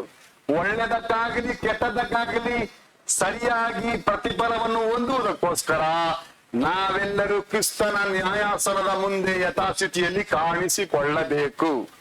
ಅವರ ನ್ಯಾಯ ತೀರ್ಪಿರುವುದೇ ಇದಕ್ಕಾಗಿ. ನೀನು ಒಳ್ಳೇದ ಮಾಡಿದ್ಯಾ ಕೆಟ್ಟದ ಮಾಡಿದ್ಯಾ, ಇಷ್ಟೇ ಆನ್ಸರ್. 3ನೇ ಆಪ್ಷನ್ ಇಲ್ಲ, ಇದು ಮಾಡಿಲ್ಲ ಅದು ಮಾಡಿಲ್ಲ ಅಂತ ಹೇಳೇ ಇಲ್ಲ. ಮಾಡಿದ್ರೆ ಒಳ್ಳೇದ್ ಮಾಡ್ಬೋದು, ಇಲ್ಲ ಅಂದ್ರೆ ಕೆಟ್ಟದ್ ಮಾಡ್ತಾ ಇದೆಯಾ ಅಂತ ಅರ್ಥ. ಸೊ ಇದಕ್ಕಾದ ರಿಸಲ್ಟ್ ಅನ್ನು ಕೊಡುವುದಕ್ಕೆ ನ್ಯಾಯ ತೀರ್ಪುತ್ತದೆ. ಯೇಸು ಸ್ವಾಮಿ ಮುಂದೆ ನಾವೆಲ್ಲ ನಿಂತುಕೊಳ್ಳಬೇಕಾಗುತ್ತದೆ. ಆದ್ರಿಂದ ಇದನ್ನು ಕೇರ್ಲೆಸ್ ಮಾಡಕ್ಕಾಗಲ್ಲ. ಬರುವ ಎಕ್ಸಾಮಿನ ಮೇನ್ ಸಬ್ಜೆಕ್ಟ್ ಮ್ಯಾಟರ್ ಇದೆ. ಅದಕ್ಕೆ ದೇವರು ಆದಮವರಿಗೆ ಹಂಗೆ ಹೇಳಿದೆ, ಕಾಯನೇ ನೀನು ಹುಷಾರು, ಒಳ್ಳೇದನ್ನ ಮಾಡಿದ್ರೆ ನಿನ್ನ ತಲೆ ಅವಮಾನ ತಪ್ಪಿಸ್ಕೊಂಡು ಮೈನಾಗಿರ್ತದೆ. ಒಳ್ಳೇದನ್ನ ಮಾಡಿಲ್ಲ ಅಂದ್ರೆ ಪಾಪ ನಿನ್ನ ಹಿಡಿಯುವಂತೆ ಕಾಯ್ತಾ ಇರ್ತದೆ, ಅದರ ಆಸೆ ಹಿಡಿದಿರ್ತದೆ. ನೀನು ಅದನ್ನ ಆಳ್ವಿಕೆ ಮಾಡಕ್ಕಾಗಲ್ಲ, ಮೋಸ ಹೋಗ್ಬಿಡ್ತೀಯ. ಹಾಗಾದ್ರೆ ಮನುಷ್ಯ ಸಂತತಿ ಕೊಡಲ್ಪಟ್ಟ ಹೋಮ್ವರ್ಕ್ ಏನು? ಒಳ್ಳೇದನ್ನ ಮಾಡು ಅಷ್ಟೇ. ಯಾರಿಗೆ ಒಳ್ಳೇದನ್ನ ಮಾಡು? ಟ್ರೀಟ್ ಮಾಡಬೇಡ, ಎಲ್ಲರಿಗೂ ಒಳ್ಳೇದ್ ಮಾಡು. ಯೇಸು ಸ್ವಾಮಿ ಈ ಭೂಮಿಯಲ್ಲಿ ಮನುಷ್ಯನಾಗಿ ಬಂದಾಗ ಎಲ್ಲರಿಗೂ ಒಳ್ಳೇದನ್ನ ಮಾಡಿದನು. ಯಾಕೆ ಅಂದ್ರೆ ಈ ದೇವರು ಒಳ್ಳೆಯವರ ಮೇಲೂ ಕೆಟ್ಟವರ ಮೇಲೂ ತನ್ನ ಮಳೆಯನ್ನು ಸುರಿಸಿದನು. ಒಳ್ಳೆಯವರ ಮೇಲೂ ಕೆಟ್ಟವರ ಮೇಲೆ ತನ್ನ ಕೃಪೆ ತೋರಿಸಿದನು. ಎಲ್ಲರ ಮೇಲೆ ತನ್ನ ಕೃಪೆ ತೋರಿಸ್ಕೊಂಡು ಹೋಗ್ತಾ ಇರು, ವೇಟ್ ಮಾಡಬೇಡ. ಮಳೆ ಬಿದ್ಬಿಟ್ಟು ವೇಟ್ ಮಾಡಲ್ಲ, ಅದು ಕೆಲಸ ಹೋಗ್ತಾ ಇರುತ್ತೆ. ಎಲ್ಲರಿಗೂ ಒಳ್ಳೇದು ಮಾಡ್ಕೊಂಡು ಹೋಗ್ತಾ ಇರು. ಯಾಕೆಂದ್ರೆ ರಿಸಲ್ಟ್ ಒಂದು ದಿವಸ ಇದೆ. ನೀನು ನಿನ್ನ ದೇಹದಲ್ಲಿ ನಡೆಸಿದ ಒಳ್ಳೆಯದಕ್ಕಾಗಲಿ ಕೆಟ್ಟದಕ್ಕಾಗಲಿ ಸರಿಯಾದ ಪ್ರತಿಫಲ, ಸರಿಯಾದ ಸಂಬಳ ಕೊಡಕ್ಕೆ ಯೇಸು ಸ್ವಾಮಿ ಬರ್ತಾರೆ, ನ್ಯಾಯಾಧಿಪತಿಯಾಗಿ ಬರ್ತಾರೆ. ವಿಶ್ವಾಸಿ, ದೇವರಾತ್ಮ ನಿನ್ನಲ್ಲಿದ್ದರೆ ಅದೇ ಅಂತ ಹೋಗ್ತೀಯಾ? ಯಾಕೆ ಗೊತ್ತಾ? ಯೇಸು ಸ್ವಾಮಿಯೇ ನ್ಯಾಯಾಧಿಪತಿಯಾಗಿ ಬರುವವನು. ಯಾಕೆ ಯೇಸು ಸ್ವಾಮಿ ನ್ಯಾಯಾಧಿಪತಾನೆ? ಆತನಿಗೆ ಮೇಲಾಗಿ ಇನ್ನೊಬ್ರು ಯಾರು ಇಲ್ಲ. ಆತನಿಗೆ ಪರಲೋಕದಲ್ಲಿ ಭೂಲೋಕದಲ್ಲಿ ಸಕಲ ಅಧಿಕಾರ ಪಡೆದ ಒಬ್ಬನೇ ದೇವರ ಕರ್ತನ ಯೇಸು ಸ್ವಾಮಿ ಮಾತ್ರ. ಆದ್ದರಿಂದ ಸಕಲರನ್ನು ನ್ಯಾಯ ತೀರ್ಪು ಮಾಡುವುದಕ್ಕೆ ಯೇಸು ಸ್ವಾಮಿಗೆ ಮಾತ್ರವೇ ಅಧಿಕಾರ. ಇದು ಒಂದೇ ಸಾಕು ಯೇಸು ಕ್ರಿಸ್ತನ ದೈವಿಕ ತೀರ್ಪು ಮಾಡುವುದಕ್ಕೆ. ಒಂದು ಕೋರ್ಟ್ಗೆ ಹೋಗ್ತೀರ ತಿಳ್ಕೊಳ್ರಿ, ನಿಮ್ಮನ್ನು ಕೋರ್ಟ್ಗೆ ಬರೋದಕ್ಕೆ ಕಟಗಡೆ ನಿಂತ್ಕೊಳಕ್ಕೆ ಹೇಳ್ಬಿಟ್ರೆ ನೀನು ಯಾರೇ ಆಗಿರು ನೋ ಪ್ರಾಬ್ಲಮ್. ಈ ದೇಶದ ಪ್ರಧಾನಮಂತ್ರಿ ಆಗಿರು, ಈ ದೇಶದ ಚೀಫ್ ಮಿನಿಸ್ಟರ್ ಆಗಿರು, ಈ ದೇಶದ ರಾಷ್ಟ್ರಪತಿ ಆಗಿರು, ಯಾರೇ ಆಗಲಿ, ಜಡ್ಜ್ ಕೂತಿರುವಾಗ ಅವರೆಲ್ಲರಿಗೂ ಒಂದು ಕಟಕಟ ನಿಂತುಕೊಳ್ಳಲೇಬೇಕು. ನಾನು ಈ ದೇಶದ ಪ್ರೈಮ್ ಮಿನಿಸ್ಟರ್ ಅಲ್ವಾ, ನನಗೆ ಚೇರ್ ಹಾಕಿ? ನೋ, ಯಾರಿಗೂ ಕೊಡಲ್ಲ, ಯಾರು ಇಲ್ಲ. ಜಡ್ಜ್ ಮುಂದೆ ಎಲ್ಲರೂ ನಿಂತುಕೊಳ್ಳಲೇಬೇಕು. ಯಾಕೆಂದ್ರೆ ಆ ಕೋರ್ಟಲ್ಲಿ ಅವರು ಮಾತ್ರವೇ ದೊಡ್ಡವರು, ಬೇರೆ ಯಾರು ದೊಡ್ಡವರಲ್ಲ. ಹಾಗಾದ್ರೆ ಸರ್ವಲೋಕವು ಆತನನ್ನು ನ್ಯಾಯ ಮಾಡುವಾಗ ಎಲ್ಲರೂ ನ್ಯಾಯ ಮಾಡುವುದಕ್ಕೆ ಯೇಸು ಕ್ರಿಸ್ತನು ಮಾತ್ರವೇ ಇದ್ದಾರೆ. ಯಾಕಂದ್ರೆ ಆತನೊಬ್ಬನೇ ಜೀವಿಸುವ ದೇವರು. ಆದ್ದರಿಂದ ಆತ ನಾನೇ ಆಲ್ಫಾ, ನಾನೇ ಒಮೆಗ, ನಾನೇ ಆದಿಯು, ನಾನೇ ಅಂತ್ಯವು, ನನ್ನ ಹೊರತು ಬೇರೆ ದೇವರೇ ಇಲ್ಲ. ಆದ್ರಿಂದ ಇದು ಒಂದೇ ಒಂದು ವಚನ ಸಾಕು, ಯೇಸು ಸ್ವಾಮಿ ಎಷ್ಟು ದೊಡ್ಡ ದೇವರು ಅಂತ. ಒಬ್ಬನೇ ದೇವರ ಯೇಸು ಸ್ವಾಮಿ ನಂಬಿಕೆ ಇರುವುದಕ್ಕೆ ದೇವರು ನನಗೆ ಭಾಗ್ಯ ಕೊಟ್ಟಿದ್ದಾರೆ. ಆದ್ರೆ ಆ ದೇವರು ಮಾಡ್ತಾರೆ, ನಿನ್ನ ಒಂದು ರಿಸಲ್ಟ್ಗೆ ಕರೆಸಿದ್ದಾರೆ. ಏನ್ ಮಾಡುವುದಕ್ಕೆ? ನಿನ್ನ ದೇಹದ ಮೂಲಕ ನಡೆಸಿದ ಒಳ್ಳೆಯದಕ್ಕಾಗಲಿ ಕೆಟ್ಟದಕ್ಕಾಗಲಿ ಸರಿಯಾದ ಸಂಬಳ ಕೊಡಕ್ಕೆ ಕಾಯ್ತಾ ಇದ್ದಾರೆ. ಹಾಗಾದ್ರೆ ನಾವು ಮೇನ್ ಕೆಲಸ ಏನು? ಎಕ್ಸಾಮ್ ಬರುತ್ತೆ, ಆ ಎಕ್ಸಾಮ್ ಅಲ್ಲಿ ನಾನು ಒಳ್ಳೇದು ಮಾಡಿದ ಕೆಟ್ಟದ್ದು, ಎರಡೇ ಆಪ್ಷನ್. ನಾನು ಒಳ್ಳೇದು ಮಾಡಲಿಲ್ಲ ಕೆಟ್ಟದ್ದು ಮಾಡಲ್ಲ ಅಂತ ಆನ್ಸರೇ ಇಲ್ಲ, ನ್ಯೂಟ್ರಲ್ ಆನ್ಸರೇ ಇಲ್ಲ. ಒಂದೇ ಒಳ್ಳೇದು ಮಾಡ್ತಾ ಇದೀಯಾ, ಇಲ್ಲ ಕೆಟ್ಟದೇ ಮಾಡ್ತಾ ಇದೀಯಾ. ಒಳ್ಳೇದನ್ನು ಮಾಡಿದ್ರೆ ತಲೆ ಎತ್ತಲ್ಪಡುವುದು, ಒಳ್ಳೇದನ್ನು ಮಾಡ್ತಿದ್ರೆ ಪಾಪವನ್ನು ನಿನ್ನ ಹಿಡಿದಿರುವುದು. ಅದು ನೀನು ಆಳಕ್ಕೆ ನೀನು ಕಳ್ಕೊಳ್ತಿಲ್ಲ ಅಂದ್ರೆ ನೀವು ಮೋಸ ಮಾಡ್ಕೊಳ್ತೀಯ. ಹಾಗಾದ್ರೆ ದೇವರ ಮಕ್ಕಳ ನನಗೆ ಆಪ್ಷನೇ ಇಲ್ಲ. ಟ್ರೈ ಮಾಡ್ತೀನಿ, ಯೋಚಿಸ್ತೀನಿ, ಅದಕ್ಕೆ ಪದವೇ ಇಲ್ಲ. ನಿನ್ನ ದೇವರು ಕರ್ತನ ಯೇಸು ಕ್ರಿಸ್ತನು ಒಳ್ಳೆಯವನು, ಆತನ ಕೃಪೆ ಶಾಶ್ವತವಾಗಿದೆಯಾ ಆದ್ರೆ ಆ ದೇವರ ಮಕ್ಕಳನ್ನಾದ್ರೆ ನೀನು ಆಪ್ಷನೇ ಇಲ್ಲದೆ ಒಳ್ಳೆದನ್ನು ಮಾಡ್ಲೇಬೇಕು. ಒಳ್ಳೆದನ್ನು ಮಾಡ್ಲೇಬೇಕು. ಏನ್ ಮಾಡ್ಬೇಕು? ಅದು ನ್ಯಾಯ ಮಾಡ್ಬೇಡ, ಮಾಡ್ತಾ ಹೋಗು. ಕೇಳಿದ್ರು ನಿನ್ನ ಹತ್ರ ಬಂದು ಯಾರ ಬಂದು ಒಂದ್ ಅಂಗಿ ಕೇಳಿದ್ರೆ ಅವ್ರಿಗೆ 2 ಕೊಟ್ಬಿಡು. ಒಂದ್ ಮೇಲೆ ನಡೆ ಕೇಳಿದ್ರೆ 2 ಮೇಲೆ ನಡೆದ್ಬಿಡು. ಎಲ್ಲರಿಗೂ ಒಳ್ಳೇದು ಮಾಡ್ತಾ ಹೋಗ್ತಾ ಇರು. ಕರ್ತ ನ್ಯಾಯ ತೀರ್ಪಿನಲ್ಲಿ ಒಳ್ಳೇದಕ್ಕಾಗ್ಲಿ ಕೆಟ್ಟದಕ್ಕಾಗ್ಲಿ ರಿಸಲ್ಟ್ ಕೊಟ್ಬಿಡ್ತಾರೆ. ಇದೆಲ್ಲ ಯಾವಾಗ? ನಾವು ನಮ್ಮ ದೇಹದಲ್ಲಿ ಇರುವಾಗ. ಸತ್ತೋದ ಮೇಲೆ ಯಾವುದು ಮಾಡಕ್ಕಾಗಲ್ಲ. ದೇಹದಲ್ಲಿರುವಾಗಲೇ ಇದೆಲ್ಲ ಮಾಡಿ ಹೋಗ್ತಾ ಇರ್ಬೇಕು. ಯಾಕೆಂದ್ರೆ ಮನುಷ್ಯ ಕೊಡಲ್ಪಟ್ಟ ಪ್ರಾಜೆಕ್ಟ್ ಇಷ್ಟು ಮಾತ್ರವೇ. ನೀನು ಒಳ್ಳೇದನ್ನು ಮಾಡಿದ್ರೆ ನಿನ್ನ ತಲೆ ಎತ್ತಲ್ಪಡುವುದು. ಒಳ್ಳೇದನ್ನು ಮಾಡಿದ್ರೆ ಕೆಟ್ಟದೇ ಮಾಡ್ತಾ ಇದೆಯಾ, ಪಾಪವು ನಿನ್ನ ಅರೆಸ್ಟ್ ಮಾಡಿದೆ, ಅದು ನಿನ್ನನ್ನು ಆಳ್ವಿಕೆ ಮಾಡ್ತಾ ಇದ್ದೆ. ನೀನು ಒಳ್ಳೇದನ್ನು ಮಾಡಿದ್ರೆ ನೀನು ಪಾಪವನ್ನು ಅರೆಸ್ಟ್ ಮಾಡ್ಬಿಟ್ಟು ಪಾಪ ನಿನ್ನ ಆಳ್ವಿಕೆ ಮಾಡ್ತಾ ಇದೆಯಾ. ನೀನು ಕೆಟ್ಟದನ್ನು ಮಾಡಿದ್ರೆ ಪಾಪವು ನಿನ್ನ ಆಳ್ವಿಕೆ ಮಾಡ್ತಾ ಇರುತ್ತೆ. ಎರಡೇ ಆಪ್ಷನ್, ಒಂದು ಒಳ್ಳೇದ ಕೆಟ್ಟದ. ವಿಶ್ವಾಸಿ ನೀನು ಯಾರು? ದೇವರ ಮಗುವೆ ನೀನು ಯಾರು? ಪುರುಷನಿಗೆ ನೀನು ಯಾರು? ಸ್ತ್ರೀಯೇ ನೀನು ಯಾರು? ಒಳ್ಳೆಯವಳ ಕೆಟ್ಟವಳ? ನಿನ್ನ ಬಗ್ಗೆ ಏನ ಬೀರ್ಬಿಡ್ತೀಯಾ? ಗೊತ್ತಿಲ್ಲ ಅಂತ ನೋಡ್ತಾ ಇದ್ರಿ. ಗೊತ್ತಿಲ್ಲ ಅಂದ್ರೆ ಕಾನ್ಫಿಡೆಂಟ್ ಇಲ್ಲ ಅಂತ ಹೇಳಿದ್ರೆ ಆನ್ಸರ್ ಸಿಕ್ಬಿಡುತ್ತೆ. ಅದರಿಂದ ನಮ್ಮೆಲ್ಲರ ಮುಂದಿರುವ ಒಂದೇ ಒಂದು ಪ್ರಶ್ನೆ, ನಮ್ಮ ದೇವರು ಒಳ್ಳೆಯವನು. ಆತನು ಒಳ್ಳೆಯವನಾಗಿರುವುದರಿಂದ ಆತನ ಮಕ್ಕಳು ಡೌಟೇ ಇಲ್ಲದೆ ಒಳ್ಳೆಯವರೇ ಆಗಿರ್ಬೇಕು, ಒಳ್ಳೆಯದನ್ನು ಮಾಡುವೇ ಆಗಿರ್ಬೇಕು. ಅದರಿಂದ ಬೇರೆ ಆಪ್ಷನ್ ಇಲ್ಲ. ಯಾಕೆ ಅಂದ್ರೆ ಹಾಗೆ ಮಾಡಿದ್ರೆ, ನೀನು ಒಳ್ಳೆಯದನ್ನು ಮಾಡಿದರೆ ನಿನ್ನ ತಲೆ ಎತ್ತಲ್ಪಡುವುದಲ್ಲವೇ, ನಿನಗೆ ಮಹಿಮೆ ಉಂಟಾಗುವುದಲ್ಲವೇ, ನಿನ್ನ ತಲೆಯಲ್ಲಿ ಕಿರೀಟವು ಧರಿಸಲ್ಪಡುವುದು ಅಲ್ಲವೇ, ನೀನು ದೇವರ ಅಂಗೀಕಾರಕ್ಕೆ ಪಾತ್ರನಾಗುವೆ ಅಲ್ಲವೇ. ನೀನು ಒಳ್ಳೆಯದನ್ನು ಮಾಡಲಿಲ್ಲ ಅಂದ್ರೆ ಇದು ಯಾವುದೂ ಇಲ್ಲ, ಟೋಟಲ್ ಆಗಿ ಆಪೋಸಿಟ್. ಪಾಪ ನಿನ್ನನ್ನು ಆಳ್ವಿಕೆ ಮಾಡಿ ಕೆಟ್ಟದನ್ನು ಮಾಡಿದವನಾಗಿ, ಕೆಟ್ಟದನ್ನು ಮಾಡಿದಕ್ಕಾಗಿ ಕ್ರಿಸ್ತನ ನ್ಯಾಯಾಸನದ ಮುಂದೆ ಅದಕ್ಕಾದ ಪನಿಷ್ಮೆಂಟ್ ಅನ್ನು ಪಡ್ಕೋಬೇಕು. ಆದ್ರೆ ನ್ಯಾಯ ತೀರ್ಪಿನಲ್ಲಿ ಎರಡೇ ವಿಷಯ, ಒಳ್ಳೆದನ್ನು ಮಾಡಿದವರಿಗೆ ಪರಲೋಕ, ಒಳ್ಳೆಯದನ್ನು ಮಾಡದ ಎಲ್ಲರಿಗೂ ನರಕವನ್ನು ತೀರ್ಮಾನಿಸುವುದಕ್ಕೆ ಬರ್ತಾರೆ. ಆದ್ರಿಂದ ಇದರಲ್ಲಿ ಯಾರು ತಪ್ಪಿಸ್ಕೋಕಾಗಲ್ಲ. ತಾಯಿಯ ಹೊಟ್ಟೆ ಹುಟ್ಟಿದ ಪ್ರತಿಯೊಬ್ಬನು, ತಾಯಿಯಲ್ಲಿ ಹುಟ್ಟದೇ ಇರುವ ವ್ಯಕ್ತಿ ಯಾರು? ಆದಾಮ ಅವರು ಮಾತ್ರ. ಅವರು ಸರಿ, ಒಂದ್ಸಲ ಜೀವ ಪ್ರಾರಂಭ, ಒಂದ್ಸಲ ಮರಣ.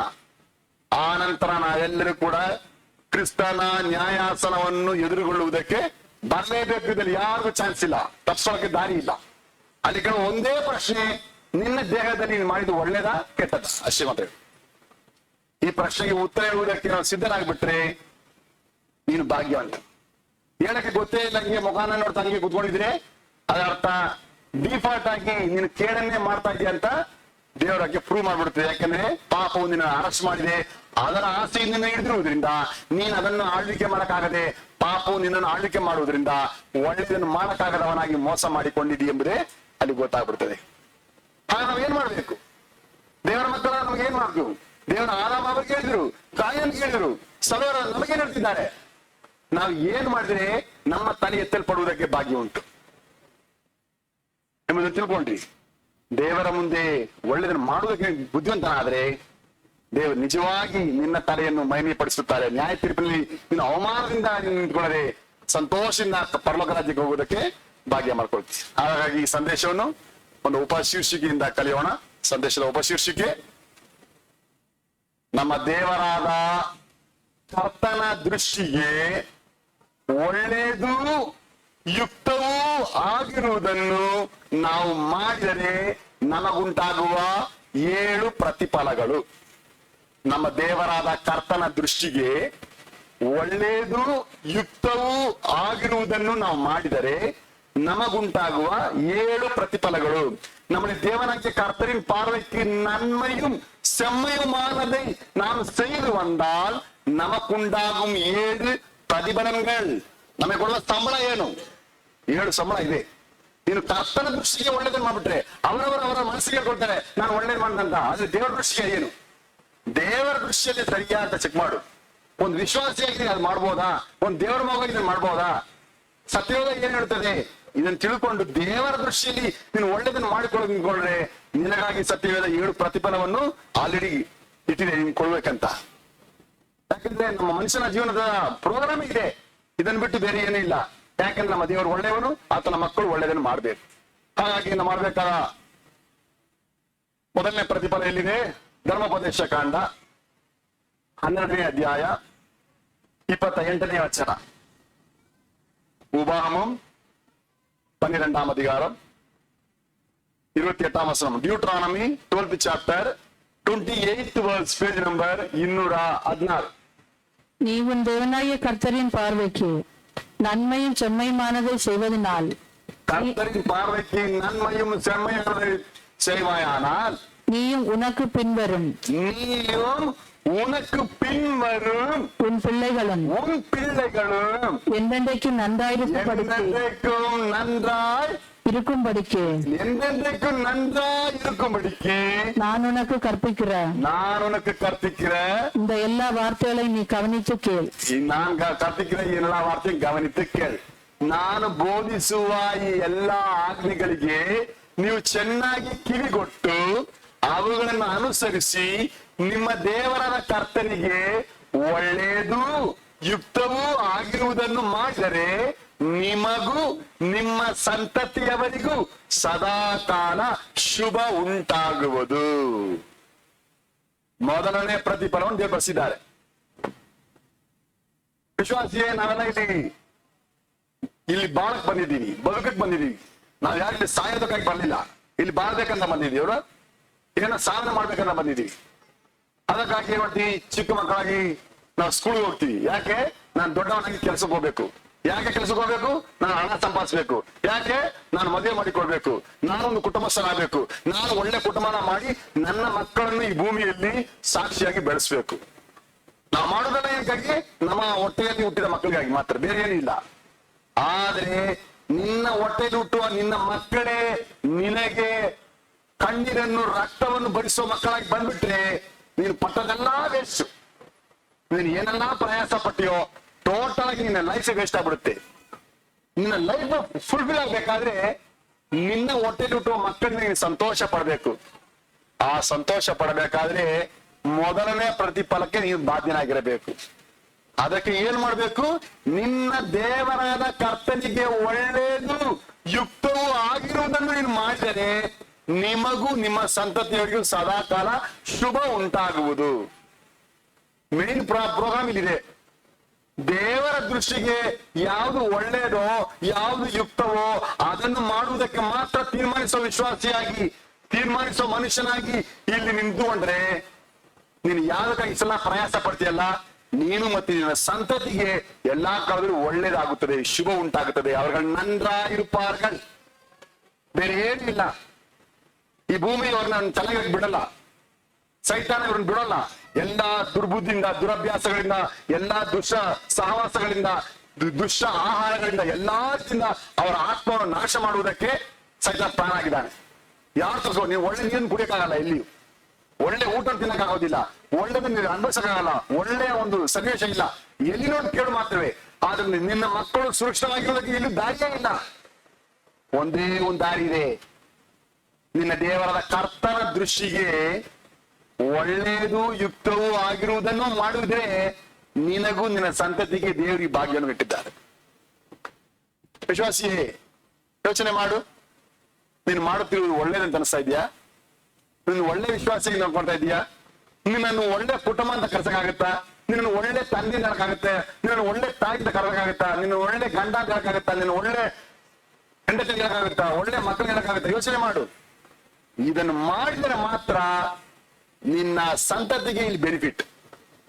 ಇಲ್ಲ ಅಂದ್ರೆ ನಿನ್ನ ಕಾರ್ಯಗಳು ದೇವರ ಮುಂದೆ ಒಳ್ಳೇದಾಗಿಲ್ಲ. ಯಾವತ್ತೂ ಕೂಡ ಕುಯ್ ಅಂತ ಹಾಕೊಂಡಿದ್ಯಾ, ಯಾವ್ದನ್ನ ಸಂತೋಷ ಮಾಡಲ್ಲ. ಬೈಬಲ್ ಓದಿ ಬ್ರದರ್, ಎಕ್ಸಾಮ್ ಬರಿ ಬ್ರದರ್, ಪ್ರಾರ್ಥನೆ ಮಾಡಿ ಬ್ರದರ್, ಅದಕ್ಕೂ ಮುಂದೆ ಒಂದು ಹಾಡಾಡಿ ಅದಕ್ಕೂ ಏನ್ ಮಾಡಕ್ಕಪ್ಪ ನೀವು ಬಂದಿದ್ಯಾ ಇಲ್ಲಿ ನೀನು ಏನು ಕರೆದಿರೋದು? ನೀನು ನಿದ್ದೆ ಮಾಡಕ್ ನಾನು ಕರೆದಿದ್ದೀನಿ. ದೇವರನ್ನ ಆರಾಧನೆ ಬಂದಿದ್ಯಾ? ನಿನ್ನ ಬುದ್ಧಿ ಇರುವಾಗ, ನಿನಗೆ ಸ್ವಸ್ಥತೆ ಇರುವಾಗ ದೇವರನ್ನು ಒಳ್ಳೆ ಮನಸ್ಸಿನ ಆರಾಧನೆ ಮಾಡಕ್ ಬಾ. ಒಳ್ಳೇದನ್ನ ಮಾಡೋಕೆ ನಿನ್ ಮನಸ್ಸಿಲ್ಲೇ ಅಂದ್ಮೇಲೆ ಎರಡನೇ ಅಂಶ ಏನು ಗೊತ್ತಾ? ಕೆಟ್ಟದನ್ನ ಮಾತ್ರವೇ ನಿನ್ ಕೈಲಿ ಮಾಡಕ್ಕಾಗುತ್ತೆ. ಇದರಿಂದ ಏನಾಗುತ್ತೆ ಗೊತ್ತಾ? ನೀನು ಕೋಟಿ ರೂಪಾಯಿ ಖರ್ಚು ಮಾಡಿದ್ರು, ಹಾಸ್ಪಿಟಲ್ ನಿನ್ನ ಮನೇಲಿ ಇಟ್ಕೊಂಡ್ರು ಕೂಡ ನಿನ್ನ ಮಕ್ಕಳಿಗೆ ಸ್ವಸ್ಥತೆ ಉಂಟಾಗಲ್ಲ, ಬಿಡುಗಡೆ ಉಂಟಾಗಲ್ಲ. ನಿನ್ ಲೈಫ್ ನಾಗ ಅರ್ಥ ಇರ್ತೀಯ. ಯಾಕೆ? ಎಲ್ಲ ಇದೆ, ಆದ್ರೆ ನಿಂಗೆ ಸಮಾಧಾನ ಸಿಗಲ್ಲ. ಯಾಕಂದ್ರೆ ನಿನಗೂ ನಿನ್ನ ಸಂತತಿಗಾದ ಪರಿಹಾರವು ನೀನ್ ಮರ್ತ್ಬಿಟ್ಟಿದೀಯ. ನಿನ್ನ ದೇವರ ಕರ್ತನ ದೃಷ್ಟಿಗೆ ನೀವು ಒಳ್ಳೇದು ಯುಕ್ತವಾದ ಮಾಡೋಕೆ ನೀನು ಪ್ರಯಾಸ ಪಡೆದೇ ಹೋದ್ರಿಂದ ಟೋಟಲ್ ನಿನ್ನ ಪ್ರಯಾಸವೆಲ್ಲ ವ್ಯರ್ಥವಾಗಿ ಹೋಗ್ಬಿಡ್ತದೆ. ವಿಶ್ವಾಸಿಯೇ, ನೀನ್ ಯಾರಿಗಾಗಿ ಬಾಳ್ತಾ ಇದೀಯಾ? ಯಾರಿಗಾಗಿ ಇದೆಲ್ಲ ಕೂಡಿಸ್ತಾ ಇದೀಯಾ? ಯಾರಿಗಾಗಿ ಇದೆಲ್ಲ ಪ್ರಯಾಸ ಪಡ್ತಾ ಇದೀಯಾ? ಯೋಚನೆ ಮಾಡಿಕೋ. ನಿನ್ನ ಮುಂದೆ, ನಿನ್ನ ಕಣ್ಣಿನ ಮುಂದೆ ನಿನ್ನ ಮಕ್ಕಳು ನಿನ್ನ ಕಣ್ಣಿನಲ್ಲ ರಕ್ತವನ್ನು ಬರಿಸುವುದಕ್ಕೆ ಅಂತ ಒಂದು ಕೆಲಸ ಮಾಡ್ತಾ ಇದೀಯಾ?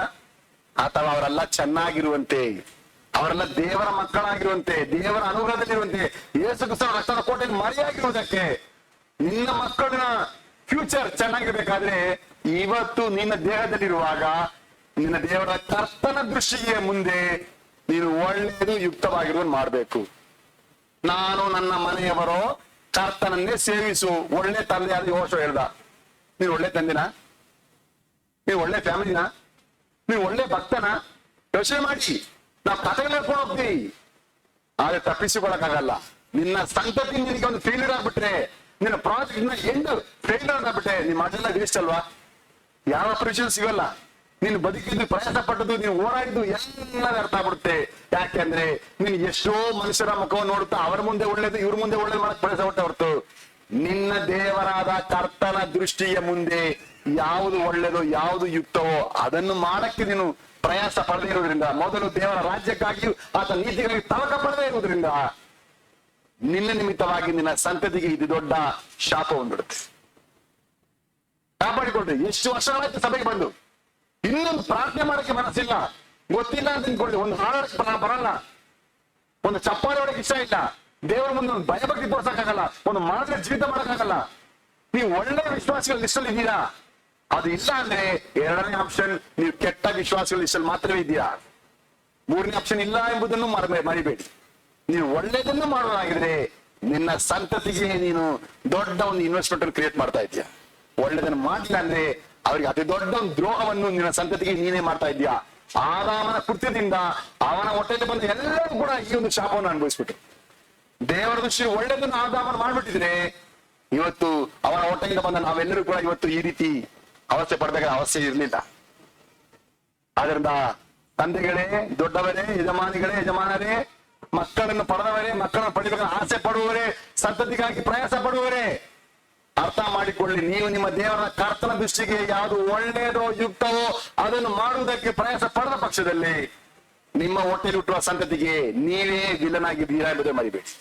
ಅದನ್ನು ಕಲಿಯುವ ಮೊದಲನೇ ಪಾಠ, ನಮ್ಮ ದೇವರಾದ ಕರ್ತನ ದೃಷ್ಟಿಗೆ ಒಳ್ಳೆಯದಾಗಿರುವುದನ್ನು ಮಾಡಿದರೆ ನಮಗೂ ನಮ್ಮ ಸಂತತಿಯವರಿಗೂ ಸದಾ ಕಾಲ ಶುಭ ಉಂಟಾಗುವುದು. ನಮ್ಮ ದೇವರಾದ ಕರ್ತನ ದೃಷ್ಟಿಗೆ ಒಳ್ಳೆಯದಾಗಿರುವುದನ್ನು ಮಾಡಿದರೆ நமಗೂ நம்ம சந்ததியவரிಗೂ சதா கால சுப உண்டாகுவது. நம்முடைய தேவனாகிய கர்த்தரின் பார்வைக்கு நன்மையும் செம்மையானதை செய்தால் நாமும் நம்முடைய சந்ததியும் ಎಂದೆಂದಕ್ಕೂಂ ನನ್ರಾಯಿರುக்கும். ಈ ಭೂಮಿಯ ಯಾವ ಶಾಪವು, ಯಾವ ವ್ಯಾಧಿಯು, ಯಾವ ಕೇಡು, ಯಾವ ಗಂಡಾಂತರವು, ಯಾವ ಸೈತಾನ ಯುಕ್ತಿಯು, ಯಾವ ಸೈತಾನ ದೂತರ ಕೆಲಸವು ಮಕ್ಕಳ ಮೇಲೆ ಕೆಲಸ ಮಾಡಲ್ಲ. ದೇವರ ದೃಷ್ಟಿಗೆ ಒಳ್ಳೆಯದವರಾಗಿ ಒಳ್ಳೆಯದನ್ನು ಮಾಡ್ಬಿಟ್ರೆ ಅಷ್ಟು ದೊಡ್ಡ ಒಂದು ಸೆಕ್ಯೂರಿಟಿ ನಿನಗೂ ನಿನ್ನ ಸಂತತಿಗೆ ಸಿಗ್ಬಿಡುತ್ತದೆ. ಎರಡನೇದಾಗಿ ನಮಗೆ ಕೊಡ್ಬೇಕಂತ ಇರುವ ಎರಡನೇ ಪ್ರತಿಫಲ, ಧರ್ಮೋಪದೇಶ ಕಾಂಡ 26ನೇ ಅಧ್ಯಾಯ 11ನೇ ವಚನ. உபாகமம் 26ஆம் அதிகாரம் 11ஆம் வசனம். Deuteronomy 26th chapter 11th verse, page number 230. நீயும் லேவியனும் உன்னிடத்தில் இருக்கிற பரதேசியும் உன் தேவனாகிய கர்த்தர். லேவியனும் பரதேசியும் உன் தேவனாகிய கர்த்தர் உனக்கும் உன் வீட்டாருக்கும் அனுக்கிரகம் பண்ணின உனக்கும் உன் வீட்டாருக்கும் அனுகிரகம் பண்ணின சகல நன்மைகளின் நிமித்தமும் சகல ನನ್ಮಗಳಿನ ನಿಮಿತ್ತವು ಸಂತೋಷಪಡುವೀர்களாக ಸಂತೋಷಪಡುವೀர்களಾಗ ಕರ್ತನು ನಿಮಗೂ ನಿಮ್ಮ ಮನೆಯವರಿಗೂ ಉಂಟು ಮಾಡಿದ ಎಲ್ಲಾ ಒಳ್ಳೆಯ ಸುಖ ಸಂತೋಷಗಳಿಗಾಗಿ ನೀವು ಲೇವಿಯರು ನಿಮ್ಮ ಮಧ್ಯದಲ್ಲಿರುವ ಪರದೇಶಿಗಳು ಸಂಭ್ರಮದಿಂದ ಇರಬೇಕು.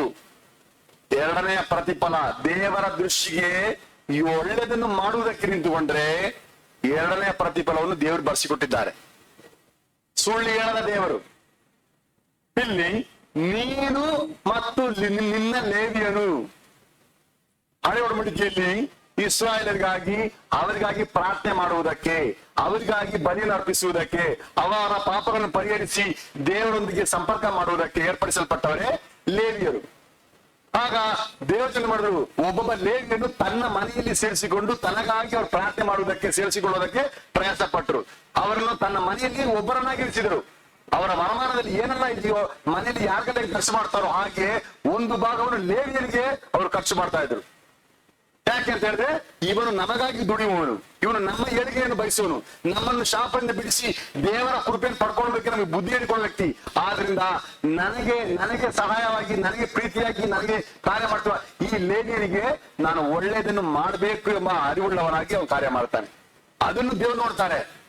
ನೀವೆಲ್ಲ ವಿಶ್ವಾಸಗಳು ತಿಳ್ಕೊಳ್ತೀರಾ, ನೀವು ಸಭೆಯವರು ತಿಳ್ಕೊಳ್ತೀರಾ, ಆದ್ರೆ ನಿಮ್ಮ ರೆಸ್ಪಾನ್ಸಿಬಿಲಿಟಿ ಹೇಗಿದೆ? ನಿಮಗೆ ಬುದ್ಧಿ ಹೇಳಿಕೊಡುವ ನಿಮ್ಮ ಲೇವಿಯನ ಬಗ್ಗೆ ನಿಮ್ಮ ಚಿಂತೆ ಏನು, ನಿಮ್ಮ ಜವಾಬ್ದಾರಿ ಏನು, ನಿಮ್ಮ ಕರ್ತವ್ಯ ಏನು, ನೀವು ಏನ್ ಮಾಡ್ತಾ ಇದ್ದೀರಾ, ಯಾವ ರೀತಿಯಾಗಿ ದೇವರ ಚಿತ್ತ ನೆರವೇರಿಸಿದ್ದೀರಾ ಎಂಬುದನ್ನು ದೇವರು ನೋಡ್ತಾರೆ. ಅದು ಲೋಕ ಬೇರೆ ರೀತಿ ರೂಟಲ್ಲಿ ಹೋಗ್ತಾ ಇದೆ. ನಮಗೆ ಸಭೆ ಬೇಡ, ನಮಗೆ ಪಾಸ್ಟರ್ ಬೇಡ, ನಮ್ಗೆ ಅದು ಬೇಡ, ಇದು ಬೇಡ, ನಮಗೆ ಹಂಗೆ ನಾವೇ ಮನೇಲಿ ಪ್ರಾರ್ಥನೆ ಮಾಡ್ಕೊಂಡು ನಾವೇ ಏನೋ ಮಾಡ್ಬಿಡ್ತೀವಿ ಅಂತ ಹೇಳ್ತಾರೆ. ಇದು ಹೆಂಗೆ ಗೊತ್ತಾ, ನಾವು ನಮ್ಮ ಮಕ್ಕಳನ್ನ ಸ್ಕೂಲ್ಗೆಲ್ಲ ಸೇರಿಸಲ್ಲ, ನಾವು ಟೆಕ್ಸ್ಟ್ ಬುಕ್ ಹಂಗೆ ಮಾಡ್ತಾರಲ್ಲ, ಮನೇಲಿ ನಾವೇ ಟೆಕ್ಸ್ಟ್ ಬುಕ್ ಓದ್ಕೊಂಡು ಅವರೇ ಓದ್ಕೊಂಡ್ಬಿಟ್ಟು ಅವರೇ ಪರೀಕ್ಷೆ ಬರ್ಬಿಟ್ಟು ಅವರೇ ಮಾರ್ಕ್ ಹಾಕೊಂಡು ಅವರೇ ಪಾಸ್ ಆಗ್ಬಿಡ್ತಾರೆ. ಆಗುತ್ತಾ? ಅದ್ರ ಯಾವ ಗೌರ್ಮೆಂಟ್ ಹೇಳ್ಕೊಂಡ್ರೆ ನೀನೇ ಪರೀಕ್ಷೆ ಬರ್ಕೊಂಡು ನೀನೇ ಮಾರ್ಕ್ ಹಾಕಿ ನೀನೇ ಸರ್ಟಿಫಿಕೇಟ್ ಕೊಡಕ್ಕಾಗತ್ತಾ? ಏನ್ ನೋಡ್ಬೇಕು? ನಿನ್ನ ಮಕ್ಕಳನ್ನು ಕರ್ನಾಟಕ ಅಂದ್ರೆ ಸರ್ಕಾರ ಅಂಗೀಕೃತ ಸ್ಕೂಲ್ಗೆ ಸೇರಿಸ್ಬೇಕು, ಅವ್ರ ಪಾಠ ಹೇಳ್ಕೊಡ್ಬೇಕು, ಅವ್ರ ಪರೀಕ್ಷೆ ಇಡ್ಬೇಕು, ನೀನು ಬರ್ದಾಕಿದ್ದೀನಿ ಅವರು ಮಾರ್ಕ್ ಹಾಕ್ಬೇಕು, ಆಮೇಲೆ ಅವ್ರ ಸರ್ಟಿಫಿಕೇಟ್ ಕೊಡ್ಬೇಕು, ಅದು ನಿನ್ನ ಪಾಸ್ ಮಾಡ್ಬೇಕು. ಇಲ್ಲ ನಾವೇ ಮಾಡ್ಕೊಡ್ತೀವಿ ಅಂತ ಹೇಳಿದ್ರೆ ನೀನು ಓದ್ಕೋಬಹುದು, ನೀನೇ ಓದ್ಕೋಬಹುದು, ಆದ್ರೆ ನಿನ್ನ ಪಾಸ್ ಆಗೋದಕ್ಕೆ ಯಾವ ರೀತಿ ಅಂಗೀಕಾರ ಕೊಡಲ್ಲ. ಹಾಗೆ ಒಂದು ವಿಶ್ವಾಸ ಜೀವಿತದಲ್ಲಿ ಎಲ್ಲರ ಹತ್ರ ಬೈಬಲ್ ಇದೆ, ಎಲ್ಲರೂ ಮುಂದೆ ಹಾಕಿ ಪ್ರಾರ್ಥನೆ ಮಾಡ್ಬೋದು, ಆದ್ರೆ ಅವರ ಆತ್ಮಗಳನ್ನು ಕಾಯುವುದಕ್ಕೆ ದೇವರು ಒಬ್ಬ ಮನುಷ್ಯನನ್ನು ಏರ್ಪಡಿಸಿಕೊಟ್ಟಿರ್ತಾರೆ.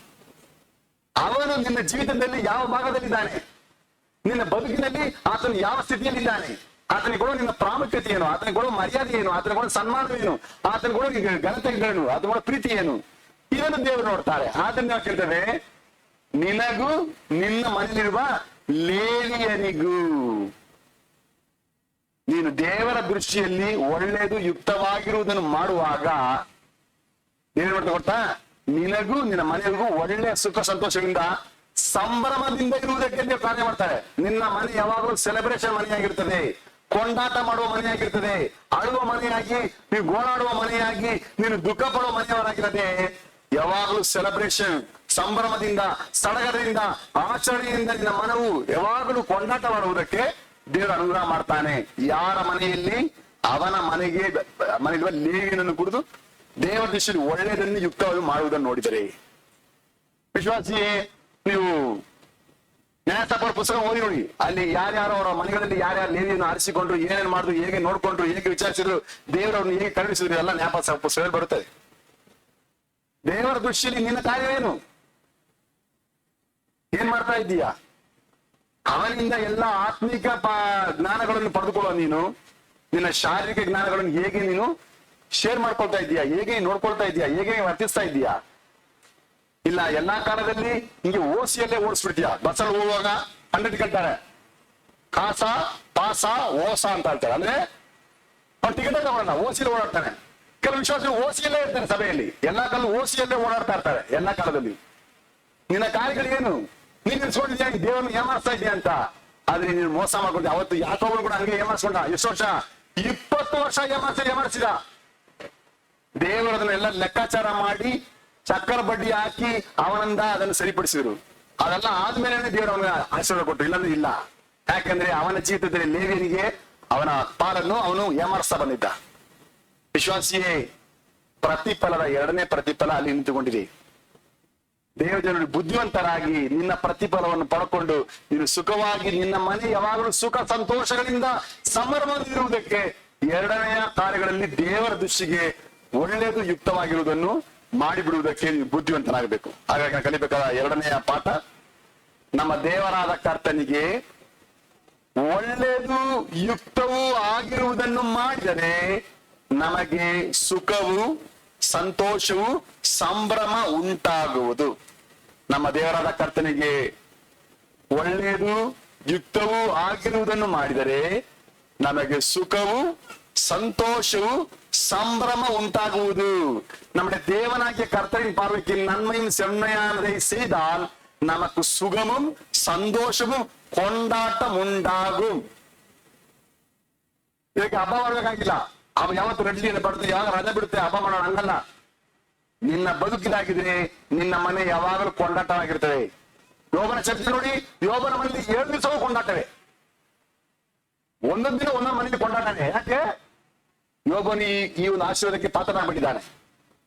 ನಿನ್ನ ಮನೆ ಯಾವಾಗಲೂ ಅನುಗ್ರಹದಿಂದ ಇರ್ತದೆ, ಆಶೀರ್ವಾದ ಬಂದಿರ್ತದೆ, ಫಲದ ದ್ವಾರವನ್ನು ಕೊಟ್ಟಿರ್ತಾರೆ. ಯಾಕಂದ್ರೆ ಎರಡನೇ ಪ್ರತಿಫಲಕ್ಕೆ ಯೋಗ್ಯರಾಗಿರುವ ಮನೆಯಾಗಿರುತ್ತದೆ. ವಿಶ್ವಾಸಿಯೇ, ದೇವರು ಸುಳ್ಳಾಡವನು, ತನ್ನ ಪ್ರತಿಫಲವನ್ನು ಕೊಡುವುದಕ್ಕೆ ಮನಸ್ಸುಳ್ಳವನಾಗಿದ್ದಾನೆ. ಎರಡನೆಯ ಕಾರ್ಯಗಳಿಗೆ ನಾವು ಭಾಗ್ಯವಂತರಾಗಬೇಕು. ಮುಂದಿನಾಗಿ ದೇವರಿಟ್ಟಿರುವ 3ನೇ ಪ್ರತಿಫಲ ಓದಿ. ಕೀರ್ತನೆಗಳು 37ನೇ ಅಧ್ಯಾಯ 27ನೇ ವಚನ. ಸಂಗೀತಂ 37:27. Psalms 37th chapter 27th verse, page number 612. தீமையை விட்டு விலகி நன்மை செய் என்றென்றைக்கும் நிலைத்திருப்பாய். ಕೆಟ್ಟದ್ದಕ್ಕೆ ಹೋಗದೆ ಒಳ್ಳೆಯದನ್ನೇ ಮಾಡು, ಆಗ ನೀನು ಯಾವಾಗಲೂ ದೇಶದಲ್ಲಿ ವಾಸವಾಗಿರುವಿ, ಅಂದ್ರೆ ನೆಲೆಯಾಗಿರುವಿ. ನೀನು ಪರ್ಮನೆಂಟ್ ಆಗಿರ್ತೀಯ. ವಿಶ್ವಾಸಿಯೇ, ನಾವ್ ಇದೆಲ್ಲ ಅನುಭವಿಸ್ಬೇಕಾದ್ರೆ ನಮ್ಗೆ ಜೀವ ಇರ್ಬೇಕಲ್ವಾ?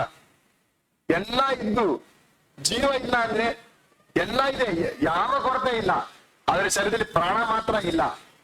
ಅವ್ರಿಗೇನ ಲಾಭ ಇದೆಯಾ? ಒಬ್ಬರು ಲೋಕವನ್ನೆಲ್ಲ ಸಂಪಾದಿಸಿಕೊಂಡ್ರು, ತನ್ನ ಆತ್ಮವನ್ನು ನಷ್ಟಪಡಿಸಿಕೊಂಡ್ರೆ ಅವನಿಗೆ ಏನು ಲಾಭ? ಹಾಗಾದ್ರೆ ನಿನಗೆ ಈ ಭೂಮಿಯಲ್ಲಿ ಇರುವ ತನ್ನ ಕರ್ತವ್ಯವನ್ನು ಈ ಭೂಮಿಯಲ್ಲಿ ಬಾಳುವುದಕ್ಕೆ ಅವಕಾಶ ಕೊಟ್ಟಿರುವಾಗ ಅದಕ್ಕೆ ನಿನ್ ಜೀವ ಇರಬೇಕು, ನೀನು ಉಸಿರಾಡ್ತಾ ಇರಬೇಕು, ನೀನು ವಾಸವಾಗುವನಾಗಬೇಕು, ನೀನು ನೆಲೆಗೊಳ್ಳಬೇಕು. ಅದಕ್ಕಾದ 3ನೇ ಕಂಡೀಷನ್ ಇಲ್ಲಿ ಬರ್ಸಲ್ಪಟ್ಟಿದೆ. ಎಂತ? ಕೆಟ್ಟದ್ದಕ್ಕೆ ಹೋಗದೆ ಒಳ್ಳೆಯದನ್ನೇ ಮಾಡು. ನಿನ್ನ ಮುಂದೆ 2 ಡಿವಿಯೇಷನ್ ಇರ್ತದೆ, ಕೆಟ್ಟದ ಕಡೆಗೆ ಒಳ್ಳೆಯದ ಕಡೆಗ. ಆದ್ರೆ ಬೈ ಡಿಫಾಲ್ಟ್ ಆಗಿ ಯಾರು? ನಮ್ಮ ಆದಾಮನ ಮಕ್ಕಳು. ದೇವರು ಒಳ್ಳೆದನ್ನೇ ತಿನ್ನಪ್ಪ ಅಂದ್ರೆ ಅವ್ನು ಕೆಟ್ಟದನ್ನೇ ತಿಂತಾನೆ, ಒಳ್ಳೆದನ್ನೇ ಮಾಡೋದ್ರೆ ಅವನು ಕೆಟ್ಟದನ್ನೇ ಮಾಡ್ತಾನೆ. ಅದನ್ನ ಜನನದಿಂದ ನಮ್ಮ ಜನ್ಮಗುಣವಾಗಿ ಕೆಟ್ಟದನ್ನು ಮಾಡುವುದರಲ್ಲೇ ಇಷ್ಟಪಡ್ತೀವಿ. ನೋಡಿ, ಈ ಸತ್ಯವೇದ ಎಷ್ಟು ಒಳ್ಳೆ ಪುಸ್ತಕ. ಇದನ್ನು ಸತ್ಯವೇದ ಅಂತ ಹೇಳ್ತೀವಿ, ಯಾಕಂದ್ರೆ ದೇವರ ಸತ್ಯ ಬರೆಸಲ್ಪಟ್ಟಿದೆ. ಅದು ಇವತ್ತು ಲೋಕ ಏನ್ ಮಾಡ್ತದೆ? ಇದರಲ್ಲಿ ಏನು ಬರೆಸಲ್ಪಟ್ಟಿದೆಯೋ ಅದನ್ನು ಮಾಡುವುದಿಲ್ಲ, ಏನು ಬರೆಸಲ್ಪಟ್ಟಿಲ್ವೋ ಅದನ್ನು ಮಾಡ್ತಾರೆ. ಯಾಕೆ? ಅವ್ರಿಗೆ ಕೆಟ್ಟದ್ದೇ ಬೇಕು, ಒಳ್ಳೇದು ಬೇಡ. ಈ ಸತ್ಯವೇದ ಹೇಳುವ ದೇವರು ಬೇಡ, ದೇವರ ಆತ್ಮ ಅವ್ರಿಗೆ ಬೇಡ. ಅವರು ಈ ಸತ್ಯವೇದ ಹೇಳುವ ಸುಳ್ಳು ಬೇಕಂತ ಹೇಳಿ ಓಡ್ತಾರೆ, ಸುಳ್ಳ ಮೋಸ ಮಾಡಿಕೊಳ್ತಾರೆ. ನೋಡಿ, ಇಲ್ಲಿ ಹೇಳಿದೆ 3:17 ನಡೆಯಿಂದಾಗಲಿ ನುಡಿಯಿಂದಾಗಲಿ ನೀನು ಏನೇ ಮಾಡಿದರು ಅದೆಲ್ಲವನ್ನು ಕರ್ತನಾದ ಯೇಸು ಕ್ರಿಸ್ತನ ಹೆಸರಿನಲ್ಲಿ ಮಾಡಿರಿ. ಅದೇ ಬರೀದ್ಯಾ? ಎಲ್ಲಾ ತರಹಕ್ಕೆ ಅವ್ರ ಬೈಬಲ್ ಇದೆಯಾ? ಎಲ್ಲರೂ ಓದ್ತಾರ, ಆದ್ರೆ ಅವ್ರು ಏನ್ ಮಾಡ್ತಾರೆ? ಅದನ್ನ ಮಾಡಲ್ಲ. ಅದೇನ್ ಮಾಡ್ತಾರೆ? ಯೇಸು ಕ್ರಿಸ್ತನ ಹೆಸರಲ್ಲಿ ಮಾಡಿರ್ತಾರೆ ಅಂದ್ರೆ ಅವರು ತಂದೆ ಪವಿತ್ರ ಮಾಡ್ತಾರೆ. ಯಾಕೆ? ಅವ್ರಿಗೇನು ಒಳ್ಳೆ ಮಾಡಕ್ ಅವ್ರಿಗೆ ಇಷ್ಟ ಇಲ್ಲ. ಏನು ಬರೆಯಲಿದೋ ಅದನ್ನ ಮಾಡ್ತೀನಿ, ಏನ್ ಬರೆಯೋ ಅದನ್ನ ಮಾಡಲ್ಲ. ಯಾಕಂದ್ರೆ ಆದಾಮನು ಹೇಗೆ ದೇವರ ಮುಂದೆ ರಿವೋರ್ಟ್ ಮಾಡಿ ಎದುರು ತಗೊಂಡು ಧಿಕಾರ ಕೂಗಿದನೋ ಅದೇ ದುರಾತ್ಮವೇ ಇವತ್ತು ಕ್ರೈಸ್ತರಲ್ಲಿ ಕೂಡ ಇದೆ. ದೇವರ ವಾಕ್ಯಕ್ಕೆ ವಿರುದ್ಧ ನಿಂತುಕೊಳ್ಳುವುದು. ನಿನ್ನ ಮುಂದೆ ಕೆಟ್ಟದನ್ನು ಮಾಡುವುದು ಅತಿ ದೊಡ್ಡ ಗುಂಪಿದೆ, ಒಳ್ಳೇದನ್ನು ಮಾಡುವುದು ಸ್ವಲ್ಪ ಗುಂಪಿದೆ. ನೀನು ಯಾವ್ದನ್ನ ಆರಿಸ್ಕೊಳ್ತೀಯ? ಆದ್ರೆ ಇವತ್ತು ಜನ ಮಾಡ್ಕೊತಾ ಮೆಜಾರಿಟಿ ಎಲ್ಲರೂ ಇದಾರಲ್ಲ, ಅವ್ರ ಜೊತೆ ನಿಂತ್ಕೊಂಡ್ಬಿಡೋಣ, ಅವ್ರು ನರಕಕ್ಕೆ ಹೋಗಿ ಅವ್ರ ಜೊತೆ ನಾವು ಸೇರಿ ಹೋಗೋಣ. ವಾಕ್ಯದ ಅಗಾಧವಾದ ದಾರಿಯಲ್ಲಿ ಅನೇಕರು ಹೋಗುವರು, ಅದರ ಕೊನೆಯು ಮರಣ ಮಾರ್ಗ. ಇಕ್ಕಟ್ಟಾದ ದಾರಿಯಲ್ಲಿ ಸ್ವಲ್ಪ ಜನ ಹೋಗುವರು, ಅದರ ಕೊನೆಯು ನಿತ್ಯ ಜೀವ. ಯಾವುದು ಕೆಟ್ಟದೋ ಅದನ್ನೇ ಅನೇಕರು ಯೂಸ್ ಮಾಡ್ಕೊಳ್ತಾರೆ, ಒಳ್ಳೆದನ್ನು ಅವ್ರು ಬೇಡ ಅಂತ ಹೇಳ್ತಾರೆ. ಎಷ್ಟೋ ಜನಕ್ಕೆ ಬುದ್ಧಿ ಹೇಳ್ತೀವಿ, ವಾಕ್ಯ ತೋರಿಸ್ಕೊಡ್ತೀವಿ, ಆದ್ರೆ ಅವ್ರನ್ನ ಸಮಾನ ಪಡಿಸಕ್ಕಾಗಲ್ಲ. ಯಾಕೆ ಗೊತ್ತಾ? ಎಷ್ಟು ಹೇಳಿದ್ರು ಕೇಳಲ್ಲ. ಯಾಕೆಂದ್ರೆ ವಾಕ್ಯ ಬರ್ಸಿದೆ, ನಿತ್ಯ ಜೀವಕ್ಕಾಗಿ ಯಾರ್ಯಾರ ಹೆಸರುಗಳು ದೇವ್ರು ಬರ್ಸಿದ್ದಾನೋ ಅವರಲ್ಲದೆ ಬೇರೆ ಯಾರಿದ್ರು ಇದು ನಂಬಲ್ಲ, ಬೇರೆ ಯಾರಿದ್ರು ಸ್ವೀಕರಿಸ್ಕೊಳ್ಳಲ್ಲ. ನಿತ್ಯ ಜೀವಕ್ಕಾಗಿ ಯಾರ ಹೆಸರು ಬರ್ಸಲ್ಪಟ್ಟಿದೆಯೋ ಅವರು ಮಾತ್ರ ಈ ಸತ್ಯವನ್ನು ಅಂಗೀಕರಿಸ್ಕೊಳ್ತಾರೆ. ಅದರಿಂದ ನಿತ್ಯ ಜೀವ ಲಿಸ್ಟ್ ಅಲ್ಲಿ ಅವ್ರ ಹೆಸರು ಇಲ್ಲ ಅಂದ್ರೆ ನೀನು ಎಷ್ಟು ಪ್ರಸಂಗ ಮಾಡಿದ್ರು, ಎಷ್ಟು ಬುದ್ಧಿ ಹೇಳಿದ್ರು ಅವರು ಕಿವಿಗೊಳ್ಳಲ್ಲ. ಆದ್ರಿಂದ ಹೇಳ್ತಾರೆ, 1 ಸಲ 2 ಸಲ 3 ಸಲ ಬಿಟ್ಬಿಡು, ಅದ್ರ ಮೇಲೆ ಏನು ಮಾಡೋಕ್ಕಾಗಲ್ಲ. ಅವನಿಗೆ ಸಹಿತ ಒಪ್ಪಿಸ್ಬಿಡು. ಯಾಕೆಂತ ಹೇಳಿದ್ರೆ ನಿತ್ಯ ಜೀವಕ್ಕಾಗಿ ನೀನು ಪ್ರಯತ್ನ ಪಡ್ತಾ ಇದೀಯಾ, ಅಂಗೀಕರಿಸಿಕೋ ಮನಸ್ಸಿಲ್ಲ. ತಿಳ್ಕೊಳ್ಳಿ, ನಾವೆಲ್ಲ ಬೈಬಲ್ ಓದ್ತೀವಿ, ನಮಗೆ ಅನೇಕ ವಿಷಯ ತಿಳ್ಕೊಂಡಿದೀವಿ, ಆದ್ರೆ ನಾವ್ ಯಾರು ಸೈತಾನಿಂದ ಚೆನ್ನಾಗಿ ತಿಳಿದಿಲ್ಲ. ಸೈತಾನಿಗೆ ಎಲ್ಲಾ ಗೊತ್ತು, ಸೈತಾನಿಗೆ ಗೊತ್ತಿಲ್ಲ ವಚನ ಇಲ್ಲ, ಸೈತಾನ್ ಗೊತ್ತಿಲ್ಲ ಅಪ್ಪಣೆ ಇಲ್ಲ, ಎಲ್ಲಾ ಗೊತ್ತು. ಆದ್ರೆ ಎಲ್ಲಾ ಗೊತ್ತಿದ್ರು ಕೂಡ ಅವರು ರಕ್ಷಣೆ ಆಗಲ್ಲ. ಹಾಗೆಯೇ ಈ ಲೋಕದ ಅನೇಕರು ಕೂಡ ಫುಲ್ ಬೈಬಲ್ ಓದ್ತಾರೆ, ಏನೋ ಮಾಡ್ತಾರೆ, ಆದ್ರೆ ಒಳ್ಳೇದು ಯಾವುದು, ಸತ್ಯವೇದ ಹೇಳುವ ಒಂದೇ ಸಭೆ ಯಾವುದು, ಅಪೊಸ್ತಲರು ಏರ್ಪಡಿಸಿದ ಸಭೆ ಯಾವುದು, ಯೇಸು ಸ್ವಾಮಿ ಆಜ್ಞಾಪಿಸಿದ ಯಾವುದು, ಕೊನೆ ತನಕ ಅವ್ರು ತಿಳ್ಕೊಳ್ಳೋದೇ ಇಲ್ಲ, ಅದನ್ನು ಕೈಗೊಳ್ಳೋದೇ ಇಲ್ಲ, ಅದಕ್ಕೆ ವಿರೋಧವಾಗಿ ನಿಂತ್ಕೊಳ್ತಾರೆ. ಯಾಕೆಂದ್ರೆ ಅವ್ರಿಗೆ ಒಳ್ಳೇದು ಬೇಡ, ಕೆಟ್ಟದೇ ಹೋಗ್ಕೊಂಡು ಹೇಳ್ತಾರೆ. ಅಲ್ಲಿ ಯಾಕಂದ್ರೆ ಕೆಟ್ಟದ್ದಕ್ಕೆ ಹೋಗದೆ ಒಳ್ಳೇದನ್ನೇ ಮಾಡು, ಆಗ ನೀನು ಯಾವಾಗಲೂ ದೇಶದಲ್ಲಿ ನೆಲೆಯಾಗಿರ್ವಿ, ವಾಸವಾಗಿರ್ವಿ. ವಿಶ್ವಾಸಿಯೇ, ಈ ಭೂಮಿಯಲ್ಲಿ ನಿನಗೆ ವಿರೋಧವಾಗಿ ಎಷ್ಟು ಜನ ಬೇಕಾದಿರ್ಲಿ, ಎಷ್ಟು ದೊಡ್ಡ ಗುಂಪಿರ್ಲಿ, ಏನೇನು ದೊಡ್ಡ ಭಯಪಡಿಸೋ ಗಾಳಿಗಳಿರ್ಲಿ, ನೋ ಪ್ರಾಬ್ಲಮ್, ನೋ, ಏನು ಮಾಡಕ್ಕಾಗಲ್ಲ. ನಮ್ಮ ದೇವರೇ ಗೊತ್ತಾ? ದಾನಿಯೇಲನ ದೇವರು ಏನ್ ಮಾಡಿದನು? ಸಿಂಹಗಳ ಬಾಯನ್ನು ಕಟ್ಟಿ ಹಾಕಿದ ಅವನಾಗಿ ದಾನಿಯೇಲನು. ಇಲ್ಲಿ ದೊಡ್ಡ ಮೆಜಾರಿಟಿ ಗುಂಪಿದ್ದಾರೆ, ದೊಡ್ಡ ದೊಡ್ಡ ಸಭೆಗಳಿದೆ, ಪಾಸ್ಟರ್ಗಳಿದ್ದಾರೆ, ಅವರೆಲ್ಲ ದೊಡ್ಡ ದೊಡ್ಡ ಗುಂಪಿನವರಾಗಿರ್ತಾರೆ, ಅವರು ಸಿಂಹಗಳಾಗಿ ಇರ್ತಾರೆ. ಆದ್ರೆ ದಾನಿಯೇಲನ ಮುಂದೆ ಅವರೆಲ್ಲ ಬಾಯಿ ಕಟ್ಟಲ್ಪಟ್ಟು ಸೈಲೆಂಟ್ ಆಗಿರ್ತಾರೆ. ಅಲ್ಲಿ ರಾಜರು ಕರೆದಾಗ ಮಾತಾಡೋದಕ್ಕೆ ದಾನಿಯೇಲನಿಗೆ ಮಾತ್ರ ಬಾಯಿ ಇರ್ತದೆ, ಸಿಂಹಗಳಿಗೆ ಬಾಯಿ ಇಲ್ಲ. ಈ ಲೋಕದಲ್ಲಿ ಎಷ್ಟು ದೊಡ್ಡ ತಲೆಗಳ ಜನಗಳಿದ್ದಾಗಲೂ ಕೂಡ ನಿನ್ನ ಮುಂದೆ ಅವರೆಲ್ಲ ಬಾಯಿ ಮುಚ್ಚಿಕೊಂಡು ಕೈಕೊಂಡು ನಿಂತ್ಕೊಳ್ತಾರೆ, ಅವ್ರ ಕೈಲಿ ಮಾತಾಡಕ್ಕಾಗಲ್ಲ. ಯಾಕೆಂದ್ರೆ ಸಿಂಹಗಳ ಬಾಯನ್ನು ಕಟ್ಟಿ ಹಾಕಿದ ದಾನಿಯೇಲನ ದೇವರೇ ನಮ್ಮ ದೇವರು. ಸ್ವಲ್ಪ ಜನರೇ, ಅಲ್ಲಿ ಅನೇಕ ಸಿಂಹಗಳಿತ್ತು, ಒಂದೇ ಒಂದು ದಾನಿಯೇಲ. ಆದ್ರೆ ಆ ಸಿಂಹದ ಗವಿಯಲ್ಲಿ ಎದ್ದು ಬಂದದ್ದು ದಾನಿಯೇಲ ಮಾತ್ರವೇ. ಯಾಕೆಂದ್ರೆ ದೇವರು ದಾನಿಯೇಲನ ದೇವರು, ಸಿಂಹಗಳಿಗೆ ದೇವರಲ್ಲ. ಆದ್ರೆ ನಿರ್ಬೇಡ ವಿಶ್ವಾಸಿಯೇ, ಕೆಟ್ಟದಕ್ಕೆ ಹೋಗುವ ಅನೇಕ ಜನರು ಹಂಗೆ ಹೋಗ್ತಿದ್ದಾರೆ. ಒಳ್ಳೆದಕ್ಕೆ ಹೋಗು, ಯಾಕಂದ್ರೆ ನಮ್ಮ ದೇವರು ಒಳ್ಳೆಯವನು. ನೀನು ಆರಿಸಿಕೋ, ತೀರ್ಮಾನ ಮಾಡಿಕೋ, ಮೋಸ ಮಾಡಿಕೊಳ್ಳಬೇಡ. ಎಲ್ಲರೂ ಮಾಡ್ತಾರಂದ್ರೆ ನೀನು ಮೋಸ ಹೋಗ್ಬೇಡ. ಅದಕ್ಕೆ ಸತ್ಯವೇದವನ್ನು ಅಂಬಲಿಸು, ಕೆಟ್ಟದ್ದಕ್ಕೆ ಹೋಗದೆ ಒಳ್ಳೆದನ್ನೇ ಮಾಡು, ಆಗ ನೀನು ಯಾವಾಗಲೂ ದೇಶದಲ್ಲಿ ವಾಸವಾಗಿರ್ವಿ, ನೆಲೆಯಾಗಿರ್ವಿ. ಆಗ ಕಲಿಬೇಕಾದ 3ನೇ ಪಾಠ, ನಮ್ಮ ದೇವರಾದ ಕರ್ತನ ದೃಷ್ಟಿಗೆ ಒಳ್ಳೆಯದು ಯುಕ್ತವೂ ಆಗಿರುವುದನ್ನು ಮಾಡಿದರೆ ನೀನು ಯಾವಾಗಲೂ ದೇಶದಲ್ಲಿ ನೆಲೆಯಾಗಿರುವೆವು. ನಮ್ಮ ದೇವರಾದ ಕರ್ತನ ದೃಷ್ಟಿಗೆ ಒಳ್ಳೆಯದು ಯುಕ್ತವೂ ಆಗಿರುವುದನ್ನು ಮಾಡಿದರೆ ನಾವು ಯಾವಾಗಲೂ ದೇಶದಲ್ಲಿ நிலையாகிறது. நம்முடைய தேவனாகிய கர்த்தரின் பார்வைக்கு நன்மையும் செம்மையானதை செய்தால் நாம் தேசத்தில் நிலைத்திருப்போம். ಪರ್ಮನೆಂಟ್ ಆಗಿರುವುದು. ನಮ್ಮನ್ನು ಯಾರು ಕದಲಿಸಕ್ಕಾಗಲ್ಲ, ನಮ್ಮನ್ನು ಯಾರು ಟಚ್ ಮಾಡಕ್ಕಾಗಲ್ಲ, ನಮ್ಮ ಹತ್ರ ಬರಕ್ಕಾಗಲ್ಲ. ನಮ್ಮನ್ನು ಹೆಸರು ಕೇಳಿದ್ರೆ ಅವ್ರಿಗೆ ಭಯ ಬರ್ತದೆ. ನಾವು ಈ ರೋಡ್ ಬಂದ್ರೆ ಅವ್ರು ಬೇರೆ ರೋಡ್ ಹೋಗ್ಬಿಡ್ತಾರೆ, ಅವ್ರ ದರ್ಶಕ ಆಗಲ್ಲಪ್ಪ, ಓಡ್ಬೇಕಾಗುತ್ತದೆ. ಯಾಕೆಂದ್ರೆ ದಾನಿಯೇಲನ ದೇವರನ್ನು ಪಡೆದವರ ಕೃಪೆ ಅದು. ದೇವರ ಮುಂದೆ ನಿಂತ್ಕೊಳ್ತೀಯ ವಿಶ್ವಾಸಿಯೇ. ಇಲ್ಲಿ ನಿನಗೆ ವಿರೋಧ ಗರ್ಜಿಸುವ ಅನೇಕ ಸಿಂಹಗಳು ಲೋಕದಲ್ಲಿದೆ, ಟೆನ್ಷನ್ ಮಾಡ್ಕೋಬೇಡ. ಅವಳ ಬಾಯಲ್ಲಿ ದೊಡ್ಡ ದೊಡ್ಡ ಹದ್ದುಗಳಿದೆ, ಬೆದರಬೇಡ. ಅವಳ ಕೈಗಳಲ್ಲಿ ದೊಡ್ಡ ದೊಡ್ಡ ಉಗುರುಗಳಿದೆ, ಭಯ ಪಡಬೇಡ. ಅವ್ರು ನುಂಗಿ ಹಾಕೋದಕ್ಕೆ ಸಿಂಹದ ಕೈಯಲ್ಲಿ ಅದಕ್ಕೆ ಪರ್ಮಿಷನ್ ಇದೆ, ಹೆದರಬೇಡ. ದಾನಿಯೇಲನ ದೇವರು ನಿನ್ನ ದೇವರಾದ್ರೆ ಅವರೆಲ್ಲರ ಬಾಯನ್ನು ಕಟ್ಟಿ ಹಾಕಿ ಅವರ ಮುಂದೆ ಜೀವಂತವಾಗಿ ಮೇಲೆ ಬರುವುದಕ್ಕೆ ನೀವು ಕಾರ್ಯ ಮಾಡ್ತಾರೆ. ಯಾಕೆಂದ್ರೆ ನೆಲೆಯಾಗಿರ್ಬೇಕೆಂದು ಆಶೀರ್ವಾದ ದೇವರ ದೃಷ್ಟಿಯಲ್ಲಿ ಒಳ್ಳೆಯದನ್ನು ದಾನಿಯೇಲ ಮಾಡುವಾಗ ದೇವರೇ ಮಾಡಿದ್ರು. ಆದ್ರೆ ನೀನು ಕೂಡ ನಿನ್ನ ಪ್ರತಿಯೊಂದು ಕಾರ್ಯಗಳಲ್ಲಿ ಪರ್ಮನೆಂಟ್ ಆಗಿರ್ಬೇಕಾ, ನೆಲೆಯಾಗಿರ್ಬೇಕಾ, ನಿನ್ನ ವಾಸವು ಸಂತೋಷವಾಗಿರ್ಬೇಕಾ? ಅದಕ್ಕಾಗ ಒಂದೇ ದಾರಿ. 3ನೇ ಪಾಠ, ನಮ್ಮ ದೇವರಾದ ಕರ್ತನ ದೃಷ್ಟಿಗೆ ಒಳ್ಳೆಯದು ಯುಕ್ತವೂ ಆಗಿರುವುದನ್ನು ಮಾಡಿದರೆ ನಾವು ಯಾವಾಗಲೂ ದೇಶದಲ್ಲಿ ನೆಲೆಯಾಗಿರುವೆವು. 4ನೇದಾಗಿ ನಮ್ಗಿರಲ್ಪಟ್ಟ ಪ್ರತಿಫಲ, ಜ್ಞಾನವತಿಗಳು 14ನೇ ಅಧ್ಯಾಯ 22ನೇ ವಚನ.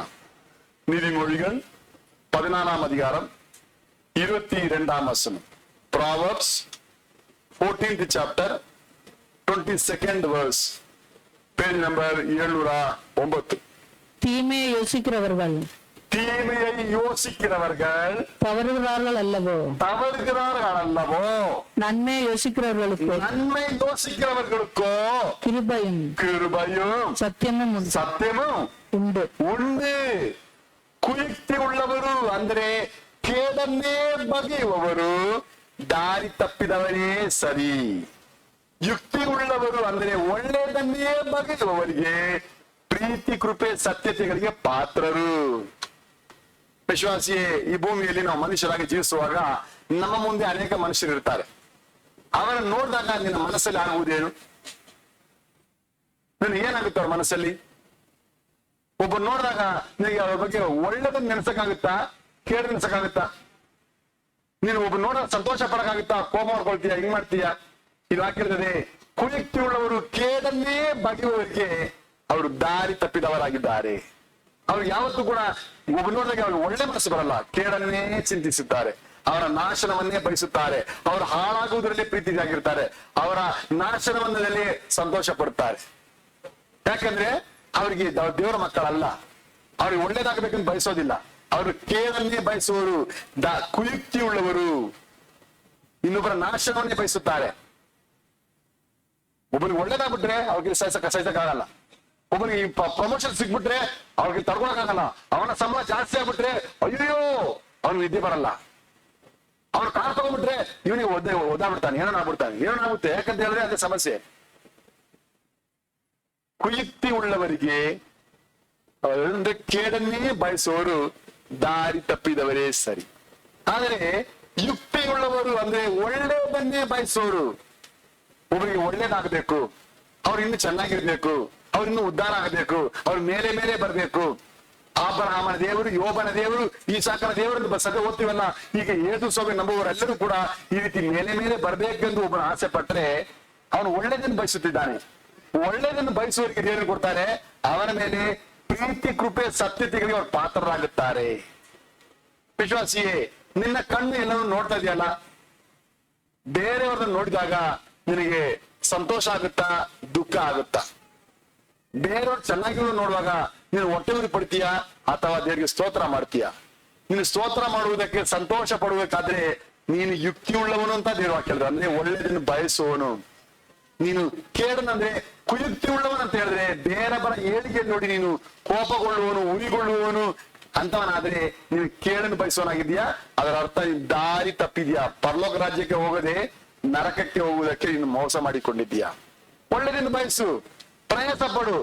ಹೇಳ್ತಾರಲ್ಲ, ಕೈ ಕೆಸರ ಆದರೆ ಏನಾಗುತ್ತೆ?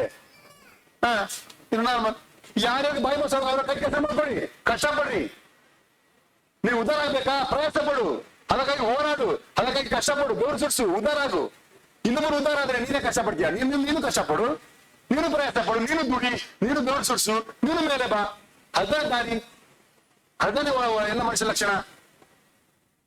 ವಿಶ್ವಾಸಿಯೇ, ಎಚ್ಚರಿಕೆಯಾಗಿರೋಣ.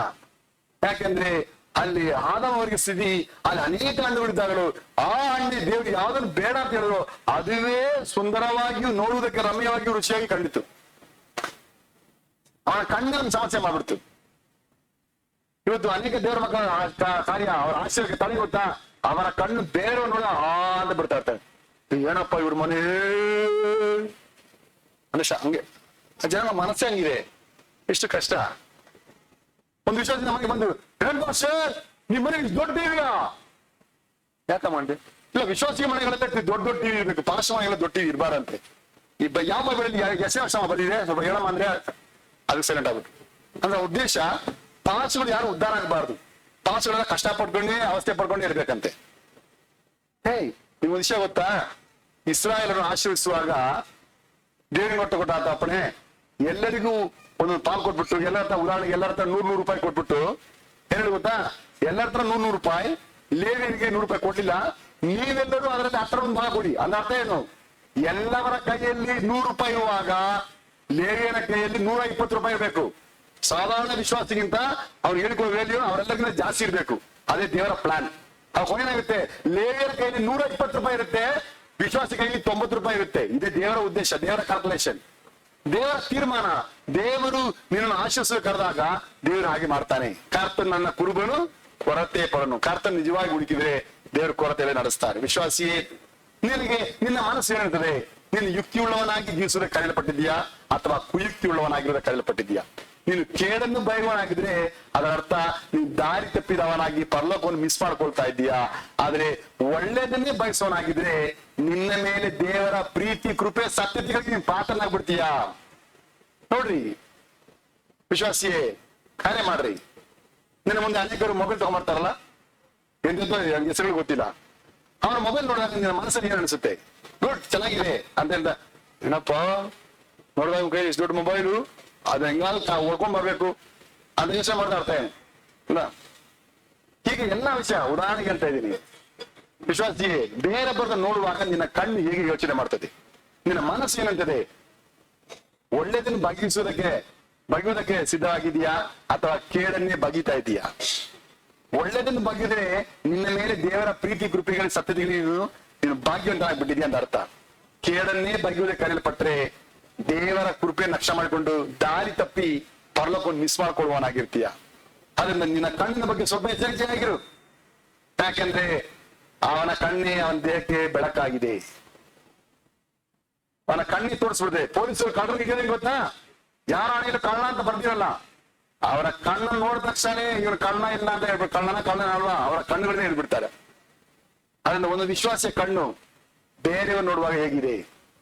ನಿನ್ನಂತೆಯೇ ನಿನ್ನ ಏನ್ ಮಾಡು, ನೆರೆಯವರನ್ನು ನಿನ್ನನ್ನು ಹೇಗೆ ಪ್ರೀತಿಸಿದ್ಯೋ ಹಾಗೆ ಬೇರೆಯನ್ನು ಪ್ರೀತಿಸ ಕಲ್ತ್ಕೋ. ಇಲ್ಲ ಅವರೇ ನನ್ನ ಪ್ರೀತಿಸ್ಬೇಕು, ಅವರೇ ಅದು ರೂಲ್ಸ್ ಅಲ್ಲ. ನಿನ್ನನ್ನು ನೀವೇ ಪ್ರೀತಿ ಮಾಡು. ಅದೇ ಪ್ರತಿಯೊಬ್ಬರಿಗೆ ಅದೇ ಹಾಕಲ್ಲ. ಇಲ್ಲ ನಾನು ಪ್ರೀತಿ ಮಾಡಲ್ಲ, ನೀವು ಮಾತ್ರ ಪ್ರೀತಿ ಮಾಡ್ತಾ ಇರಿ. ಈ ಒಂದು ಸತ್ಯದಲ್ಲಿ ಆ ರೀತಿ ಉಪದೇಶ ಇಲ್ಲ. ಯಾಕಂದ್ರೆ ಅದೊಂದು ಕಳ್ಳತನದ ಒಂದು ಯೋಚನೆ. ಹಾಗಿರ್ಬೇಡ. ನಿನ್ನ ಕಣ್ಣು ಎಲ್ಲರಿಗೂ ಒಳ್ಳೆಯದನ್ನು ಬಗೆಯುವುದಕ್ಕೆ ಪ್ರಯಾಸ ಪಟ್ರೆ ನಿನ್ನ ಮೇಲೆ ದೇವರ ಪ್ರೀತಿ, ಕೃಪೆಗೆ ಸತ್ಯಗಳು ನಿಮಗೆ ಭಾಗ್ಯ ಆಗುತ್ತದೆ. ಹಾಗಾಗಿ ಕಲಿಯುವ 4ನೇ ಪಾಠ, ನಮ್ಮ ದೇವರಾದ ಕರ್ತನ ದೃಷ್ಟಿಗೆ ಒಳ್ಳೆಯದು ಯುಕ್ತವೂ ಆಗಿರುವುದನ್ನು ಮಾಡಿದರೆ ನಮಗೆ ದೇವರ ಪ್ರೀತಿ, ಕೃಪೆ, ಸತ್ಯತೆಗಳಿಗೆ ಪಾತ್ರರಾಗುವೆವು. ನಮ್ಮ ದೇವರಾದ ಕರ್ತನ ದೃಷ್ಟಿಗೆ ಒಳ್ಳೆಯದು ಯುಕ್ತವೂ ಆಗಿರುವುದನ್ನು ಮಾಡಿದರೆ ನಮಗೆ ದೇವರ ಪ್ರೀತಿ, ಕೃಪೆ, ಸತ್ಯತೆಗಳಿಗೆ பாத்திரராகவும் நம்முடைய தேவனாகிய கர்த்தரின் பார்வைக்கு நன்மையும் செம்மையாக செய்தால் நமக்கு கிருபையும்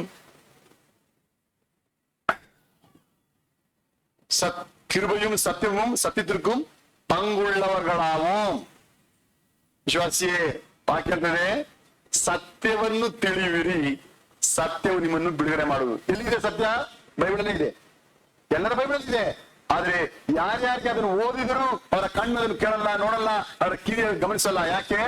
ದೇವರಿಂದ ಈ ಸತ್ಯಕ್ಕೆ ಅನುಗ್ರಹ ಪರ್ಮಿಷನ್ ಸಿಗಿಲ್ಲ.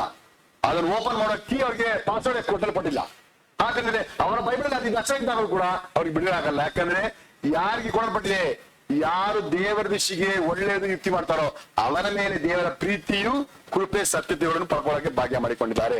ಐದನೇದಾಗಿ ದೇವರಿಟ್ಟಿರುವ ಪ್ರತಿಫಲ, ಯೋಹಾನ ಬರೆದ ಸುವಾರ್ತೆ 5ನೇ ಅಧ್ಯಾಯ 29ನೇ ವಚನ. ಯೋವಾನ್ 5ാം അധികാരം 29ാം വചനം. John 5th chapter 29th verse, page number 113. அப்பொழுது நன்மை செய்தவர்கள் ஜீவனை அடையும்படியும் எழுந்திருக்கிறவர்களாகவும் தீமை செய்தவர்கள் ஆக்கினை அடையும்படி எழுந்திருக்கிறவர்களாகவும் புறப்படுவார்கள். ಸತ್ತವರು ಎದ್ದು ಹೊರಗೆ ಬರುವ ಕಾಲ ಬರುತ್ತದೆ. ಒಳ್ಳೆಯದನ್ನು ಮಾಡಿದವರಿಗೆ ಜೀವಕ್ಕಾಗಿ ಪುನರುತ್ಥಾನವಾಗುವುದು, ಕೆಟ್ಟದ್ದನ್ನು ನಡೆಸಿದವರಿಗೆ ತೀರ್ಪಿಗಾಗಿ ಪುನರುತ್ಥಾನವಾಗುವುದು. ತಾಯಿಯ ಹೊಟ್ಟೆ ಹುಟ್ಟಿದ ಪ್ರತಿಯೊಬ್ಬರು ಸಾಯ್ತಾನೆ, ಒಂದು ದಿವಸ ನ್ಯಾಯಕ್ಕೆ ಬರ್ಬೇಕಾಗುತ್ತದೆ. ಅಲ್ಲಿ ದೇವರು ಪರಲೋಕಕ್ಕೆ ಇಳಿದು ಬರ್ತಾರೆ, ಮೇಘಗಳನ್ನು ಇಳಿದು ಬರ್ತಾರೆ. ಯಾರ್ಯಾರು ಹೇಗೆ ಸದ್ದಿದ್ದಾರೋ, ಮಣ್ಣಿಂದ ಉಣಲ್ಪಟ್ಟವರು ಮಣ್ಣಿಂದ ಎಬ್ಬಿಸಲ್ಪಡ್ತಾರೆ. ಯಾರೆಲ್ಲ ಸುಟ್ಟಾಕ್ಬಿಟ್ಟಿದ್ದಾರೆ ಅವರೆಲ್ಲ ಬೆಂಕಿಯಿಂದ ಎದ್ದು ಬರ್ತಾರೆ. ಯಾರೆಲ್ಲ ನೀರಲ್ಲಿ ಬಿದ್ದು ಕೊಳತು ಹೋಗಿದ್ದಾರೆ ಅವರು ಆ ನೀರಿಂದ ಎದ್ದು ಬರ್ತಾರೆ. ಎಲ್ಲೆಲ್ಲಿ ಹೋಗಿದ್ದೋ, ಯಾರ್ಯಾರ ಪ್ರಾಣ ಆಕ್ಸಿಡೆಂಟ್ ಆಗಿ ರೋಡಲ್ಲಿ ಪುಡಿ ಆಗಿ ಹೋಗ್ಬಿಟ್ಟಿದ್ಯೋ ಅವರು ಅಲ್ಲಲ್ಲಿ ಎದ್ದು ಬರ್ತಾರೆ. ಪ್ರತಿಯೊಬ್ಬರೂ ಕೂಡ ಯೇಸುವಿನ ಮರಣದಲ್ಲಿ ಎಬ್ಬಿಸಲ್ಪಡ್ತಾರೆ, ಎಲ್ಲರಿಗೂ ಪುನರುತ್ಥಾನವಾಗುತ್ತದೆ. ಆದರೆ ಪುನರುತ್ಥಾನವನ್ನು ಪರಲೋಕಕ್ಕೆ ನಡೆಸಲ್ಲ. ಅಲ್ಲಿ ಏನ್ ಮಾಡ್ತದೆ, ಅವರು ಯಾರ್ಯಾರು ಒಳ್ಳೆಯದನ್ನು ಮಾಡಿದ್ದಾರೋ ಅವರಿಗೆ ಜೀವಕ್ಕಾಗಿ ಪುನರುತ್ಥಾನ, ಯಾರ್ಯಾರು ಒಳ್ಳೆದನ್ನು ಮಾಡಕ್ಕೆ ಪ್ರಯಾಸ ಪಡಿಲ್ವೋ ಅವರೆಲ್ಲ ಕೆಟ್ಟದನ್ನು ನಡೆಸಿದಕ್ಕಾಗಿ ನರಕಕ್ಕೆ ಹೋಗುವುದಕ್ಕಾಗಿ ಪುನರುತ್ಥಾನ. ಓ ತಿಳ್ಕೊಳ್ಳಿ, ಈ ಶರೀರಕ್ಕೆ ಬೆಂಕಿ ಬಿದ್ದರೆ ಏನಾಗುತ್ತೆ? ಸುಡುತ್ತೆ. ನಾ ಸತ್ತೋದ್ಮೇಲೆ ಬೆಂಕಿ ಇರ್ತಾರಲ್ಲ, ಶರೀರಕ್ಕೆ ಸುಡುತ್ತಾ? ಶರೀರಕ್ಕೆ ಸುಡಲ್ಲ. ಅದು ಅಯ್ಯೋ ಸುಡುತ್ತೆ ಸುಡ್ ಭಯ ಹಾಕೊಡುತ್ತಾ? ಅಲ್ಲ, ಯಾಕಂದ್ರೆ ಅಲ್ಲಿ ಜೀವ ಇಲ್ಲ, ಅದರಿಂದ ಶರೀರಕ್ಕೆ ನೋವಾಗೋದಿಲ್ಲ. ಹಾಗಾದ್ರೆ ಈ ಜೀವ ಇಲ್ಲದ ಇದಕ್ಕೆ ನರಕದ ಏನು ಪ್ರಯೋಜನ ಬರಲ್ಲ. ಆದ್ರಿಂದ ದೇವರು ಆತನ ಬರೋಣದಲ್ಲಿ ಎಲ್ಲರಿಗೂ ಪುನರುತ್ಥಾನ ಕೊಡ್ತಾರೆ. ಆ ಪುನರುತ್ಥಾನ ಬರುವಾಗ ಅದು ಪರಲೋಕದಲ್ಲಿ ಹೋಗಿ ಸುಖ ಪಡೋಕ್ಕೂ ಶಕ್ತವಾಗುತ್ತದೆ, ಅದೇ ಸಮಯದಲ್ಲಿ ನರಕಕ್ಕೆ ಹೋಗಿ ಬೇರೆ ಅನುಭವಿಸುವುದಕ್ಕೆ ಶಕ್ತವಾಗುತ್ತದೆ. ಅದು ಈ ಶರೀರ ನಮ್ಮ ತಂದೆ ತಾಯಿಗಳಿಂದ ಬಂದ ಶರೀರ, ಅದು ಯೇಸು ಸ್ವಾಮಿಯಿಂದ ಬಂದ ಶರೀರ. ಇದು ಮೊದಲನೇ ಆದಾಮನಿಂದ ಬಂದ ಶರೀರ, ಅದು ಎರಡನೇ ಆದಾಮನಾದ ಯೇಸು ಸ್ವಾಮಿಯಿಂದ ಬರೋ ಶರೀರ. ಆದ್ರಿಂದ ತಮ್ಮ ದೇಹದಲ್ಲಿ ಯಾರೆಲ್ಲ ಒಳ್ಳೆದನ್ನು ಮಾಡಿದ್ದಾರೋ ಅವರಿಗೆ ನಿತ್ಯ ಜೀವಕ್ಕಾಗಿ ಪುನರುತ್ಥಾನ, ತಮ್ಮ ಜೀವಿತದಲ್ಲಿ ಯಾರೆಲ್ಲ ಕೇಡನ್ನು ಮಾಡಿದ್ದಾರೋ ನರಕಕ್ಕೆ ಹೋಗುವುದಕ್ಕಾಗಿ ಪುನರುತ್ಥಾನವಾಗುತ್ತದೆ. ಅದನ್ನ ವಿಶ್ವಾಸಿಯೇ, ತಾಯಿಯ ಹೊಟ್ಟೆಯಲ್ಲಿ ಹುಟ್ಟಿದವರೆಲ್ಲರೂ ಹೇಗೆ ಒಂದ್ ದಿವಸ ಹುಟ್ಟಿ ಒಂದ್ ದಿವಸ ಸಾಯ್ತಾರೋ ಹಾಗೆ ಎಲ್ಲರೂ ಕೂಡ ಪುನರುತ್ಥಾನವಾಗ್ತಾರೆ. ಆದ್ರೆ ಅದರಲ್ಲಿ 2 ಡಿವಿಷನ್ ಇದೆ. ಒಳ್ಳೆದನ್ನು ಮಾಡಿದವರ ಒಂದು ಗ್ರೂಪ್, ಕೆಟ್ಟದ ಮಾಡಿದವರ ಇನ್ನೊಂದು ಗ್ರೂಪ್. ಒಳ್ಳೆದನ್ನು ಮಾಡಿದವರಿಗೆಲ್ಲ ಪರಲೋಕ ನಿತ್ಯ ಜೀವ, ಕೆಟ್ಟದನ್ನು ಮಾಡಿದವರಿಗೆ ನರಕಕ್ಕೆ ಹೋಗುವ ತೀರ್ಪಿಗಾಗಿ ಎಬ್ಬಿಸಲ್ಪಡ್ತಾರೆ. ಮೋಸ ಹೋಗ್ಬೇಡ್ರಿ, ಯಾರು ತೋರಿಸ್ಕೋಕಾಗಲ್ಲ. ಯಾವ ಜಾತಿಯವನು, ಯಾವ ಭಾಷೆಯವನು, ಯಾವ ಬಣ್ಣದವನು, ಯಾವ ಕುಲಗೋತ್ರದವನು, ಯಾವ ದೇಶದವನಿಗೆ ಇಲ್ಲಿ ಮಾರ್ಪಾಟಿಲ್ಲ. ಪ್ರತಿಯೊಬ್ಬರು ಆದಾಮನ ಮಕ್ಕಳೇ, ಅವರೆಲ್ಲರೂ ಎಬ್ಬಿಸಲ್ಪಡಬೇಕು. ನಿತ್ಯ ಜೀವಕ್ಕಾಗಿಯಾ ಅಥವಾ ತೀರ್ಪಿಗಾಗಿಯಾ ಎಂಬುದನ್ನು ನಾವು ಕನ್ಫರ್ಮ್ ಮಾಡ್ಕೋಬೇಕು. ಅದು ಎಲ್ಲಿ ಬೀಳಾಗುತ್ತದೆ? ಒಳ್ಳೆದನ್ನು ಯಾರು ದೇವರ ದೃಷ್ಟಿಯಲ್ಲಿ ಒಳ್ಳೆದನ್ನು ಮಾಡುವುದಕ್ಕಿಂತ ಯಾರು ತೀರ್ಮಾನವಾಗಿರ್ತಾರೆ ಅವರಿಗೆ ಹೇಳಿದ್ರೆ ಏನಂತ, ಭಾನುವಾರ ಕರ್ತನ ದಿನ, ಆ ದಿನದಲ್ಲಿ ನೀವು ಊರಿಗೆ ಹೋಗಬೇಡ, ದೇವಕ್ಕೆ ಬರ್ದಿದೆ. ಆ ದಿನದಲ್ಲಿ ಹೋಗಿ ಏನ್ ಮಾಡ್ಬೇಡ, ಸಾವು ಸಮಾಧಿ ಮದುವೆ ಅಂತ ನಿಂತ್ಕೋಬೇಡ. ನೀನು ಹೋಗುವುದರಿಂದ ಸತ್ತೋದವ್ರು ಎದ್ದು ಬರ್ತಾರ? ನೀನು ಹೋಗುವುದರಿಂದ ಏನಾದ್ರು ಪ್ರಯೋಜನ ಆಗ್ಬಿಡುತ್ತಾ? ಏನಾಗಲ್ಲ. ಯೋಚನೆ ಮಾಡು. ಮದುವೆ ನೀನು ಓದಿದ್ರು ಕೂಡ ಮದುವೆ ನಡೀತದೆ. ನೀನು ಹೋಗಿಲ್ಲ ಅಂತ ಹೇಳಿ ಅವ್ರು ತಾಳಿ ಕಟ್ಟಲ್ಲ ಅಂತ ವೆಯ್ಟ್ ಮಾಡ್ತಿರ್ತಾರ? ಇಲ್ವಲ್ಲ. ಹಾಗಾದ್ರೆ ನೀನ್ ಏನ್ ಮಾಡ್ತಾ ಇದೀಯಾ? ಯಾರ್ಯಾರಿಗೂ ಒಳ್ಳೇದು ಮಾಡ್ಬೇಕಂತ ನೋಡ್ಕೊಂಡು ಕರ್ತನ ದೃಷ್ಟಿ ಕೇರ್ ಮಾಡ್ಬಿಡ್ತೀಯ. ದೇವರ ದೃಷ್ಟಿ ಇದು ಒಳ್ಳೇದಾ? ಕರ್ತನ ದಿನದಿಂದ ಕರ್ತನ ಮುಂದೆ ಭಯಭಕ್ತಿ ತೋರಿಸ್ಬೇಕಾ? ನಾನು ಏನ್ ಮಾಡ್ತಾ ಇರ್ಬೇಕು? ಕರ್ತನ ದಿನದಿಂದ ನಾನು ನಿದ್ದೆ ಮಾಡ್ತಾ ಇರ್ಬೇಕಾ? ನಾನು ದೇವ್ರ ಮುಂದೆ ನಡುಕದಿಂದ ಇರ್ಬೇಕಾ? ಯಾವ್ದು ಒಳ್ಳೇದು? ಯೋಚನೆ ಮಾಡಿ. ನಾನು ಹೇಳ್ಸ್ಕೊಡ್ತೀನಿ, ನಾನು ಯಾರಿಗೂ ಉತ್ತರ ಹೇಳ್ಬೇಕಾಗಿಲ್ಲ, ನಾನು ಹೇಗೆ ಮುಂದೆ ನಿಂತ್ಕೊಳ್ಳೋದಿಲ್ಲ, ನಾನು ಹಂಗೆ ತಪ್ಸ್ಕೊಂಡು ಹೋಗ್ತೀನಿ. ಯಾರಾಗಲಿ ತಪ್ಸ್ಕೊಳಕ್ಕಾಗಲ್ಲ. ಎಲ್ಲರೂ ಕರ್ತನ ಮುಂದೆ ಪುನರುತ್ಥಾನಗೊಳ್ಳಲೇಬೇಕು. ನೀನು ಒಂದು ವಿಶ್ವಾಸಿಯಾಗಿ ಹೇಗೆ ವರ್ತಿಸಿದಿ? ನಿನ್ನ ರಿಪೋರ್ಟ್ ಕಾರ್ಡ್ ಏನಿದೆ? ದೇವರ ಮುಂದೆ ಯಾವ ರೀತಿಯ ಭಯಭಕ್ತಿಯನ್ನು ತೋರಿಸಿದಿ? ಯಾವ ರೀತಿಯ ನಡಕದಿಂದ ಸಭೆಯಲ್ಲಿ ಹೇಗೆ ನೀವು ಮಾದರಿಯಾಗಿ ಜೀವಿಸಿದಿ? ಏನು ಒಳ್ಳೇದು ಮಾಡಿದಿ? ಅಲ್ಲಿ ಪ್ರೂಫ್ ಬರುತ್ತದೆ, ಅಲ್ಲಿ ವಿಟ್ನೆಸ್ ಕೇಳಲ್ಪಡುತ್ತದೆ. ನಿನಗಾಗಿ ವಿಟ್ನೆಸ್ ಹೇಳೋಕೆ ಒಬ್ಬನ ದೇವರು ಏರ್ಪಡಿಸ್ತಾರೆ. ಇವರು ಯಾರು ಹೇಗೆ ಅಂತ ತನ್ನ ಜೀವಿತದಲ್ಲಿ ಒಳ್ಳೆದನ್ನು ಮಾಡುವುದಕ್ಕಾಗಿ ಅವ್ರು ಬದುಕಿದ್ರೆ ಅವರಿಗೆ ನಿತ್ಯ ಜೀವವು, ಒಳ್ಳೆದನ್ನು ಮಾಡದವರಾಗಿ ಕೇಡನ್ನೇ ಮಾಡಿದವರಿಗೆ ತೀರ್ಪಿಗಾಗಿ ಪುನರುತ್ಥಾನವಾಗುತ್ತದೆ. ಆಗ ಕಲಿಬೇಕಾದ 5ನೇ ಪಾಠ, ನಮ್ಮ ದೇವರಾದ ಕರ್ತನಿಗೆ ಯುಕ್ತವೂ ಒಳ್ಳೆಯದು ಯುಕ್ತವೂ ಆಗಿರುವುದನ್ನು ಮಾಡುತ್ತಾ ಬಂದರೆ ನಮಗೆ ನಿತ್ಯ ಜೀವಕ್ಕಾಗಿ ಪುನರುತ್ಥಾನವಾಗುವುದು. ನಮ್ಮ ದೇವರಾದ ಕರ್ತನಿಗೆ ಒಳ್ಳೆಯದು ಯುಕ್ತವೂ ಆಗಿರುವುದನ್ನು ಮಾಡುತ್ತಾ ಬಂದರೆ ನಮಗೆ ನಿತ್ಯ ஜீவக்காகி புனருத்தானவாகுவது. நம்முடைய தேவனாகிய கர்த்தரின் பார்வைக்கு நன்மையும் செம்மையுமானதை செய்தால் நமக்கு நித்திய ஜீவன் உண்டாக உயிர் தெழுவோம். ವಿಶ್ವಾಸ ನೀನ್ ಏನಾಗಿದ್ಯಾ? ಒಳ್ಳೆಯವನ ಕೆಟ್ಟವನ? ಅದ್ ಹೇಳು. ನಿನ್ನ ಬಗ್ಗೆ ಏನಂತ ಹೇಳ್ಕೊಳ್ತೀಯಾ? ನಿನ್ನ ಬಗ್ಗೆ ನೀನಾಗಿ ಹೇಳ್ಕೊಳ್ಳೋ ಆನ್ಸರ್ ಏನು? ನೀನು ಲೋಕವನ್ನು 2 ಕಡೆ ನೋಡ್ತೀಯಾ, ಲೋಕ ನಿನ್ನ 1000 ಕಡೆ ನೋಡ್ತಾ ಇದೆ. ನಿನ್ನ ಬಗ್ಗೆ ರಿಪೋರ್ಟ್ ಏನು? ನೀನು ಒಳ್ಳೆಯವನು ಅಂತ ಹೇಳ್ಬಿಟ್ರೆ ಅದಕ್ಕಾದ ಪಿಟ್ಟಿರ್ ಬೇರೆ, ನೀನು ಒಳ್ಳೆಯವನಲ್ಲ ಅಂದ್ರೆ ರಿಪೋರ್ಟೇ ಬೇರೆ. ಹೇಗೆ ಜೀವನ ಮಾಡ್ತಾ ಇದ್ದೀರಾ? ಯಾವ ರೀತಿ ಸಾಕ್ಷಿ? ವಿಶ್ವಾಸಿನ ಕಾಪಾಡಿಕೊಳ್ಳಿ. ತುಂಬಾ ಕಷ್ಟವಿದೆ ಅಲ್ವಾ? ಯಾಕಂದ್ರೆ ನಾವ್ ಯಾರು ತಪ್ಪಿಸ್ಕೊಳಕ್ ಆಗೋದಿಲ್ಲ. ಎಲ್ಲವನ್ನು ನ್ಯಾಯ ತೀರ್ಪಿ ನಡೆಸೋ ದೇವರು ಬಿದ್ದಾರೆ. ಸರಿ, 6ನೇದಾಗಿ ದೇವರು ಕೊಟ್ಟ ಪ್ರತಿಫಲವೇನು? ರೋಮಪುರದವರಿಗೆ 2ನೇ ಅಧ್ಯಾಯ 10ನೇ ವಚನ. ರೋಮರ್ ನಿರ್ಭಮ್ இரண்டாம் அதிகாரம் 10ஆம் வசனம். Romans second chapter 10th verse page number 179. முன்பு யூதரிலும் பின்பு கிரேக்கரிலும் எவன் நன்மை செய்கிறானோ எவன் நன்மை செய்கிறானோ அவனுக்கு மகிமையும் கனமும் ಸಮಾಧಾನமும் ಉಂಟಾகும். ಆದರೆ ಒಳ್ಳೆಯದನ್ನು ನಡೆಸುವ ಪ್ರತಿಯೊಬ್ಬನಿಗೆ ಪ್ರಭಾವವು ಮಾನವು ಮನಃಶಾಂತಿಯು ಉಂಟಾಗುವು. ಯಹೂದ್ಯರಿಗೆ ಮೊದಲು ಆನಂತರ ಗ್ರೀಕರಿಗೂ ಸಹ. ಯಹೂದ್ಯರಂದ್ರೆ ಇಸ್ರಾಯೇಲರು, ಯಹೂದ್ಯರು.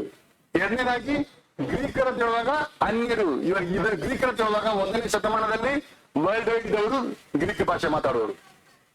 ಈಗ ಇಂಗ್ಲಿಷ್ ವರ್ಲ್ಡ್ ವೈಡ್ ಇದೆಯಲ್ಲ, ಹಾಗೆ ಇರೋಲ್ಲ ಅನ್ಯರು. ಮೊದಲು ಇಸ್ರಾಯೇಲರಿಗೆ, ಎರಡನೇದಾಗಿ ನಮಗೆ. ತಿಳ್ಕೊಳ್ಳಿ, ನಾವು ಇಸ್ರಾಯೇಲರಿಗೆ ಕಸಿ ಮಾಡಲ್ಪಟ್ಟಿದ್ದೀವಿ.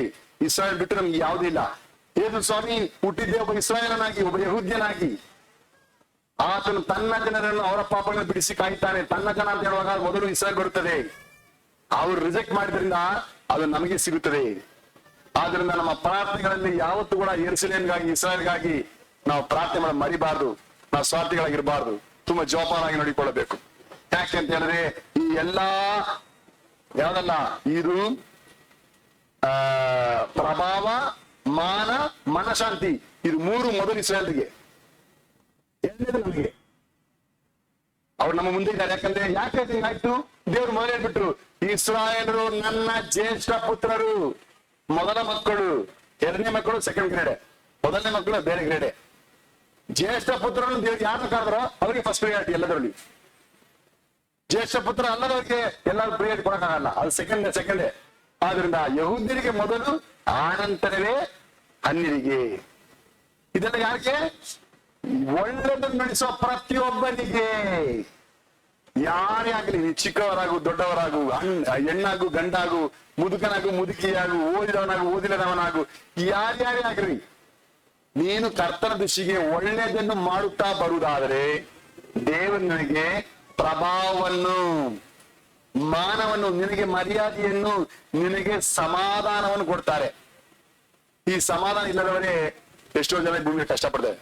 ಹಣ ಇದೆ, ಸಂಪಾದನೆ ಇದೆ, ಅದು ಇದೆ, ಇದು ಏನೇನೋ ಇದೆ, ಆದ್ರೆ ಅವ್ರಿಗೆ ನೆಮ್ಮದಿಯಾಗಿ ಊಟ ಮಾಡಕ್ ಆಗ್ತಾ ಇಲ್ಲ, ಸಮಾಧಾನ ನಿದ್ದೆ ಮಾಡಕ್ ಆಗ್ತಾ ಇಲ್ಲ, ಯಾವ್ದ್ರಲ್ಲಿ ಸುಖ ಪಡಕ್ ಆಗ್ತಾ ಇಲ್ಲ, ಯಾವ್ದು ಸಂತೋಷ ಕೊಡ್ತಾ ಇಲ್ಲ. ಯಾಕೆ ಅಂತ ಹೇಳಿದ್ರೆ ಒಳ್ಳೆದನ್ನು ಮಾಡುವುದನ್ನು ತಮ್ಮ ಬದುಕಾಗಿ ಮಾಡ್ತಾ ಇಲ್ಲ. ಮಾಡುವುದೆಲ್ಲ ಕೇಡನ್ನೇ ಮಾಡುವುದಕ್ಕೆ ಕಲ್ತ್ಕೊಂಡಿರೋದ್ರಿಂದ ಒಳ್ಳೆ ಸಾಕ್ಷ್ಯ ಇಲ್ಲ, ಒಳ್ಳೆ ವಿಶ್ವಾಸ ಕರ್ಸ್ಕೊಳಕ್ಕೆ ಗೊತ್ತಿಲ್ಲ, ದೇವರ ಭಯದಲ್ಲಿ ಮಾದರಿಗಳಿಗೆ ಅಭ್ಯಾಸ ಮಾಡ್ಕೊಳ್ತಾ ಇಲ್ಲ, ಸುಮ್ಮನೆ ಏನೋ ಹಂಗಾಗಿ ಓಡಕ್ಕೆ ನೋಡ್ತಾರೆ. ಆದ್ರಿಂದಲೇ ಈ ಮನಶಾಂತಿ ಇಲ್ಲದೆ ಅವಸ್ಥೆ ಪಡ್ತಾರೆ. ಅವರಿಗೆ ಮನಶಾಂತಿಯೂ ಸಿಗೋದಿಲ್ಲ, ಮಾನವೂ ಸಿಗುವುದಿಲ್ಲ, ಪ್ರಭಾವ ಇಲ್ಲದೆ ಅವರು ತುಂಬಾ ಫೇಡ್ ಆಗಿ ಕಷ್ಟಪಡುವವರಾಗಿರ್ತಾರೆ. ಎಷ್ಟು ದೊಡ್ಡ ಬೇರೆ ಗೊತ್ತಾ? ವಿಶ್ವಾಸಿಯೇ, ಸಭೆಯಲ್ಲಿಯೇ ನಿನ್ನ ಎಲ್ಲಾ ಕಾರ್ಯಗಳು ಗೊತ್ತಾ? ಅನೇಕರಿಗೆ ಸಭೆಯಲ್ಲಿ ತಮ್ಮನ್ನು ತೋರಿಸ್ಕೊಳ್ಳೋಕೆ ಭಯ ಪಡ್ತಾರೆ. ಸಭೆ ಮುಗಿದ ತಕ್ಷಣ ಪ್ರೇಯರ್ ಆಗೋ ಮುಂಚೆ ಕೆಲವು ಓಡಾಡ್ಬಿಡ್ತಾರೆ, ಮುಖ ತೋರಿಸೋದಿಲ್ಲ. ಯಾಕಂದ್ರೆ ಅಲ್ಲಿ ಸಮಸ್ಯೆಗಳು ಬರ್ತದೆ. ನಿನಗೆ ದೇವರ ಮುಂದೆ ಮನಶಾಂತಿ ಇರಬೇಕು, ಮಾನ ಇರಬೇಕು, ಕರ್ತನಿಂದ ಪ್ರಭಾವ ಪಡೆದಿರಬೇಕು. ಅದಕ್ಕೆ ನೀವು ಒಳ್ಳೆಯದನ್ನು ಮಾಡುವ ಅಭ್ಯಾಸವು ನಿನ್ನದಾಗಿದ್ರೆ ಮಾತ್ರ ಸಾಧ್ಯ. ಹಾಗೆ ಕಲಿಯುವ 6ನೇ ಪಾಠ, ನಮ್ಮ ದೇವರಾದ ಕರ್ತನ ದೃಷ್ಟಿಗೆ ಒಳ್ಳೆಯದು ಯುಕ್ತವೂ ಆಗಿರುವುದನ್ನು ಮಾಡಿದರೆ ನಮಗೆ ಪ್ರಭಾವ, ಮಾನ, ಮನಃಶಾಂತಿ ಉಂಟಾಗುವವು. ನಮ್ಮ ದೇವರಾದ ಕರ್ತನ ದೃಷ್ಟಿಗೆ ಒಳ್ಳೆಯದು ಯುಕ್ತವೂ ಆಗಿರುವುದನ್ನು ಮಾಡಿದರೆ ನಮಗೆ பிரபாவ மான மனசாந்தி உண்டாகுவது. நம்முடைய தேவனை கர்த்தரின் பார்வைக்கு நன்மையும் செம்மையானது செய்தால் நமக்கு மகிமையும் கனமும் ಸಮಾಧಾನமும் ಉಂಟಾகும். ಇದೇ ನಮಗೆ ಬೇಕಾಗಿರೋದು. ಏನಿದ್ರು ಕೂಡ ನಿನಗೆ ಈ 3 ಕಾರ್ಯಗಳು ನಿನ್ಗೆ ಪಡ್ಕೊಳ್ಳಕ್ಕೆ ಭಾಗ್ಯ ಸಿಗಲಿಲ್ಲ ಅಂದ್ರೆ ನೀನ್ ತುಂಬಾ ಕಷ್ಟ ಪಡ್ತೀಯ. ಏನಿದ್ರು ನಿನ್ಗೆ ಸಂತೋಷ ಕೊಡಲ್ಲ, ಎಲ್ಲ ಇದ್ದು ವೇಸ್ಟ್ ಆಗಿರೋ ತರ ಇರ್ತದೆ. ಆದ್ರಿಂದ ಒಳ್ಳೆದನ್ನು ಮಾಡುವುದಕ್ಕೆ ಕಲ್ತ್ಕೊಂಡ್ರೆ ಮಾತ್ರವೇ ನಿನಗೆ ಈ ಭಾಗ್ಯ ಎಲ್ಲ ನಿನ್ನದಾಗುತ್ತದೆ. ಕೊನೆಯದಾಗಿ ದೇವರಿಟ್ಟಿರುವ ಪ್ರತಿಫಲ ಓದೋಣ. ಕಿಬ್ರಿಯರಿಗೆ 13ನೇ ಅಧ್ಯಾಯ 16ನೇ ವಚನ. ಎಬ್ರಿಯರ್ 13ಾம் அதிகாரம் 16ாம் வசனம். Hebrews 13th chapter 16th verse, page number 293. அன்றியும் நன்மை செய்யவும் அன்றியும் நன்மை செய்யவும் தான தர்மம் பண்ணவும் தான தர்மம் பண்ணவும் மறவாதிருங்கள். மறவாதிருங்கள். இப்படிப்பட்ட பலிகளின் மேல் இப்படிப்பட்ட பலிகளின் மேல் தேவன் பிரியமா இருக்கிறார். ದೇವನ್ ಪ್ರಿಯಮಾಯಿರುತ್ತಾರ್. ಪರೋಪಕಾರವನ್ನು ಅಂದ್ರೆ ಒಳ್ಳೆಯದನ್ನೇ ಮಾಡುವುದನ್ನು, ಧರ್ಮ ಮಾಡುವುದನ್ನು ಮರೆಯಬೇಡಿರಿ. ಇವೇ ದೇವರಿಗೆ ಸಮರ್ಪಕವಾದ ಯಜ್ಞಗಳು. ದೇವರಿಗೆ ನಾವು ಬಲಿ ಅರ್ಪಿಸುತ್ತೇವೆ, ಆದ್ರೆ ಅರ್ಪಿಸುವ ಬಲಿ ದೇವರಿಗೆ ಇಷ್ಟ ಆಗುತ್ತಾ ಇಲ್ಲ ಅಂತ ಚೆಕ್ ಮಾಡಿಕೊಳ್ಬೇಕು.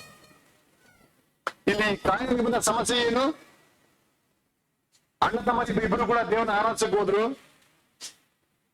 ಅಣ್ಣನು ವ್ಯವಸಾಯಗಾರನಾದ್ರಿಂದ ತನ್ನ ಹೊಲದಲ್ಲಿರುವ ಪೈರುಗಳಲ್ಲಿ ಕೆಲವೊಂದು ತಗೊಂಡ್ಬಿಟ್ಟು ಕಾಣಿಕೆಯಾಗಿ ಕೊಟ್ಟನು. ಆದ್ರೆ ಹೇಬೇರೇನೋ ಅವನು ಕುರಿ ಕಾಯುವನಾದ್ರಿಂದ ತನ್ನ ಕುರಿಗಳಲ್ಲಿ ಚೊಚ್ಚಲವಾದದನ್ನು ಮೊದಲನೆಯದನ್ನು ತೆಗೆದುಕೊಟ್ಟನು. ಕಾಯಿನನ್ನು ಮೊದಲನೇ ಕೊಡ್ಲಿಲ್ಲ, ಯಾವ್ದೋ ಕೆಲವೊಂದು ಕೊಟ್ಟನು. ಆದ್ರೆ ಹೇಬೇರೇನು ತನ್ನ ಕುರಿಗಳಲ್ಲಿ ಚೊಚ್ಚಲವಾದದನ್ನು ಫಸ್ಟ್ ಫ್ರೂಟ್ ಅದು ತೆಗೆದುಕೊಟ್ಟನು. ಆದ್ರಿಂದ ಅವರಿಬ್ಬರ ಕಾಣಿಕೆಯಲ್ಲಿ ದೇವರು ಹೇಬೇರನನ್ನು ಮೆಚ್ಚಿದರು, ಕಾಯಿನನ್ನು ಮೆಚ್ಚಲಿಲ್ಲ. ಯಾಕೆ? ದೇವರಿಗೆ ಇಷ್ಟವಾದ ಕಾರ್ಯಗಳಿದೆ, ದೇವರಿಗೆ ಇಷ್ಟ ಇಲ್ಲದ ಕಾರ್ಯಗಳಿದೆ. ಆದ್ರಿಂದ ದೇವರು ನಿನ್ನ ಬಲಿಗಳಲ್ಲಿ ಸಂತೋಷ ಪಡಬೇಕಾದ್ರೆ ಅದನ್ನ ಏನು ಇಷ್ಟವೋ ಅದನ್ನು ಮಾಡು. ಇಲ್ಲಿ ವಾಕ್ಯ ಇರ್ತದೆ, ಒಳ್ಳೆಯದನ್ನು ಮಾಡುವುದನ್ನೇ ಮರಿಬೇಡ್ರಿ, ಇವೇ ದೇವರಿಗೆ ಸಮರ್ಪಕವಾದ ಯಜ್ಞಗಳು. ದೇವರು ಇದನ್ನು ಇಷ್ಟಪಡ್ತಾರೆ. ನೀನು ಒಳ್ಳೆಯದನ್ನು ಮಾಡುವ ಕಾರ್ಯವನ್ನು ಮಾಡಿದ್ರೆ, ನೀವು ಒಳ್ಳೆಯದಾಗಿ ಮಾತಾಡಕ್ಕೆ ಗೊತ್ತಿಲ್ಲ, ಒಳ್ಳೆಯದಾಗಿ ನಡ್ಕೊಳಕ್ ಗೊತ್ತಿಲ್ಲ, ಒಳ್ಳೆಯದಾಗಿ ಜೀವಿಸಕ್ ಬರಲ್ಲ, ಒಳ್ಳೆಯದಾಗಿ ಪ್ರವರ್ತಿಕ್ ಗೊತ್ತಿಲ್ಲ, ಒಳ್ಳೆಯದನ್ನು ಹೇಳಕ್ ಬರಲ್ಲ, ಇದು ಯಾವ ಇಷ್ಟ ಇಲ್ಲದೆ ಇರುವಾಗ ನಿನ್ನ ಕಾರ್ಯಗಳು ದೇವರ ಮುಂದೆ ಸಮರ್ಪಕವಾದ ಯಜ್ಞ ಆಗಲ್ಲ. ಯಾಕಂತ ಹೇಳಿದ್ರೆ ನಮ್ಮ ದೇವರು ಒಳ್ಳೆಯವನು, ಆತನ ಇದೇ ಇಷ್ಟ. ಆದ್ರಿಂದ ಒಳ್ಳೆಯದನ್ನು ಮಾಡುವುದನ್ನೇ ನಾವು ಮರೆಯದೆ ನಾವು ಮಾಡ್ಬೇಕು. ಇಂಥ ಬಲಿಗಳಲ್ಲಿಯೇ ದೇವರು ಇಷ್ಟಪಡ್ತಾರೆ. ವಿಶ್ವಾಸಿಯೇ, ನೀನು ಕೂಡ ಕಾಯಿನಾಗೆ, ನಾನು ಕೂಡ ಸಭೆಗೆ ಹೋಗಿದ್ದೆ, ನಾನು ಕೂಡ ಕಾಣಿಕೆ ಹಾಕಿದೆ, ನಾನು ಕೂಡ ಪ್ರಾರ್ಥನೆ ಕೇಳಿದೆ, ನಾನು ಕೂಡ ಕುತ್ಕೊಂಡು ಎಲ್ಲ ಹೇಳಿ ತನ್ನೆಲ್ಲ ಸೇರಿ ನಾನು ಕೂಡ ಸ್ವಲ್ಪ ನೋಟೆಲ್ಲ ಮಾಡ್ಕೊಂಡೆ. ಅದ್ರ ಏನು ಪ್ರಯೋಜನ ಆಗಲ್ಲ. ನೀನು ಮಾಡುತ್ತಿರುವುದು ದೇವ್ರಿಗೆ ಇಷ್ಟವಾಯ್ತಾ ಅಂತ ಚೆಕ್ ಮಾಡಿಕೋ. ಮಾಡಿ ದೇವ್ರಿಗೆ ಇಷ್ಟ ಆಯ್ತು, ಆದ್ರಿಂದ ಅವನು ದೇವರ ಪ್ರೀತಿ ಪಾತ್ರನಲ್ಲ. ಕಾಯನ್ ಮಾಡಿ ದೇವ್ರಿಗೆ ಇಷ್ಟ ಆಗಲಿಲ್ಲ.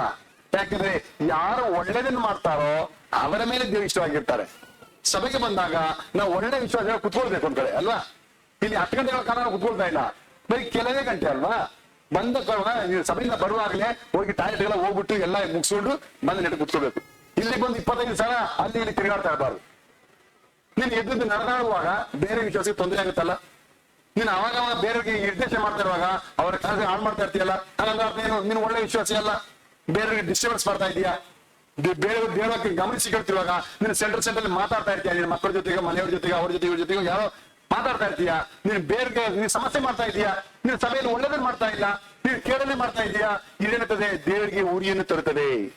ದೇವರ ಸನ್ನಿಧಿಯಲ್ಲಿ ಬಂದಾಗ ನಾವು ಒಳ್ಳೆ ಜನರಾಗಿ, ಒಳ್ಳೆಯ ಆರಾಧಕರಾಗಿ, ಒಳ್ಳೆ ವಿಶ್ವಾಸಿಗಳಾಗಿ ಒಳ್ಳೆದನ್ನು ಮಾಡುವುದಕ್ಕೆ ನಾವು ಕಲ್ತ್ಕೊಳ್ಬೇಕು. ಒಳ್ಳೆ ಶಿಸ್ತನ್ನು ಪಾಲಿಸಬೇಕು. ದೇವರ ಮನೆಯಿಂದ ಬರುವಾಗ 9:30 ಆರಾಧನೆ ಅಂತ ಹೇಳಿದ್ರೆ 2 ಜನ 3 ಜನ ಸೇರುವಾಗ ಅವ್ರಿಗೆ ಮುಂಚಿದಾಗ ಏಸು ಬಂದ್ಬಿಡ್ತಾರಲ್ಲ. ಹಾಗಾದ್ರೆ ನಾನು ಬೇಗನೆ ಬಂದು ಕಾಯನಾಗಿರ್ಬೇಕು. ನಾನು ಯಾವಾಗ ಲೇಟ್ ಆಗಿ ಬರುವುದು ಅದು ಒಳ್ಳೇದಲ್ಲ, ಅದು ಒಳ್ಳೆ ಆರಾಧನೆ ಅಲ್ಲ, ದೇವರದ ಮೆಚ್ಚೋದಿಲ್ಲ. ನೀನು ಎಲ್ಲಾ ಕಾಲದಲ್ಲಿಯೂ ಕೆಲಸಕ್ಕೆ ಬಾರದು ಕಾರಣ ಹೇಳ್ಕೊಡುವುದರಿಂದ ನೀನು ಏನೇ ಪ್ರಯಾಸ ಪಟ್ಟರು ದೇವರ ಬಲಿಗಳು ಇಷ್ಟಪಡೋದಿಲ್ಲ. ದೇವರಿಗೆ ಯಾವ್ದು ಇಷ್ಟ ಅದನ್ನು ನೋಡು. ದೇವರಿಗೆ ಇಷ್ಟ ಇಲ್ಲದ ಕಾರ್ಯಗಳನ್ನು ಕಾಯಿನಾಗಿ ಮಾಡಿ ಬೆಳೆ ಮಾಡ್ಕೊಳ್ಬೇಡ. ಇದನ್ನೇನಾಯ್ತು? ಕಾಯಿನ ಮುಖ ಊದಿಕೊಂಡಿತ್ತು, ಅವನ ತಲೆ ಬುಗ್ಗಿತ್ತು, ಅವನು ಎಲ್ಲರಾಗಿ ಅವನು ಮಾಡಿದ. ಆದ್ರೆ ದೇವರಿಗೆ ಏನು ಇಷ್ಟ ಅದನ್ನು ನೋಡ್ಲಿಲ್ಲ. ಆದ್ರೆ ವಿಶ್ವಾಸಿಯೇ, ಇವೇ ದೇವರಿಗೆ ಸಮರ್ಪಕವಾದ ಯಜ್ಞಗಳು. ದೇವರಿಗೆ ಯಾವ್ದು ಇಷ್ಟ ಅದನ್ನು ನೋಡಿ ಅದರಂತೆ ವರ್ತಿಸುವುದಕ್ಕೆ, ಅದರಿಂದ ಭಯ ತೋರಿಸುವುದಕ್ಕೆ ನಾವು ಬುದ್ಧಿವಂತರಾದ್ರೆ ದೇವರ ಪ್ರೀತಿಯ ಪಾತ್ರರಾಗುತ್ತೇವೆ. ಹಾಗಾಗಿ ಕಲಿತ 7ನೇ ಪಾಠ, ನಮ್ಮ ದೇವರಾದ ಕರ್ತನ ದೃಷ್ಟಿಗೆ ಒಳ್ಳೆಯದು ಯುಕ್ತವೂ ಆಗಿರುವುದನ್ನು ಮಾಡಿದರೆ ನಾವು ದೇವರಿಗೆ ಸಮರ್ಪಕವಾದ ಯಜ್ಞಗಳಾಗಿರುವೆವು. ನಮ್ಮ ದೇವರಾದ ಕರ್ತನ ದೃಷ್ಟಿಗೆ ಒಳ್ಳೆಯದು ಯುಕ್ತವೂ ಆಗಿರುವುದನ್ನು ಮಾಡಿದರೆ ನಾವು ದೇವರಿಗೆ ಸಮರ್ಪಕವಾದ யஜ்ஞகளாகிருவெவு. நம்முடைய தேவனாகிய கர்த்தரின் பார்வைக்கு நன்மையும் செமையுமானதை செய்தால் நாம் தேவன் பிரியப்படுகிற ಬಲಿಗಳಾಗಿರುಪೋಂ. ವಿಶ್ವಾಸಿಯೇ, ಎಷ್ಟು ಒಳ್ಳೆ ದೇವರು ನೋಡಿದ. ನೀನು ಒಳ್ಳೆದನ್ನು ಮಾಡಿದ್ರೆ ನಿನಗಾದ ಪ್ರತಿಫಲವನ್ನು ತಪ್ಪದೇ ಕೊಡುವುದಕ್ಕೆ ಮನಸ್ಸುಳ್ಳವರಾಗಿದ್ದಾರೆ.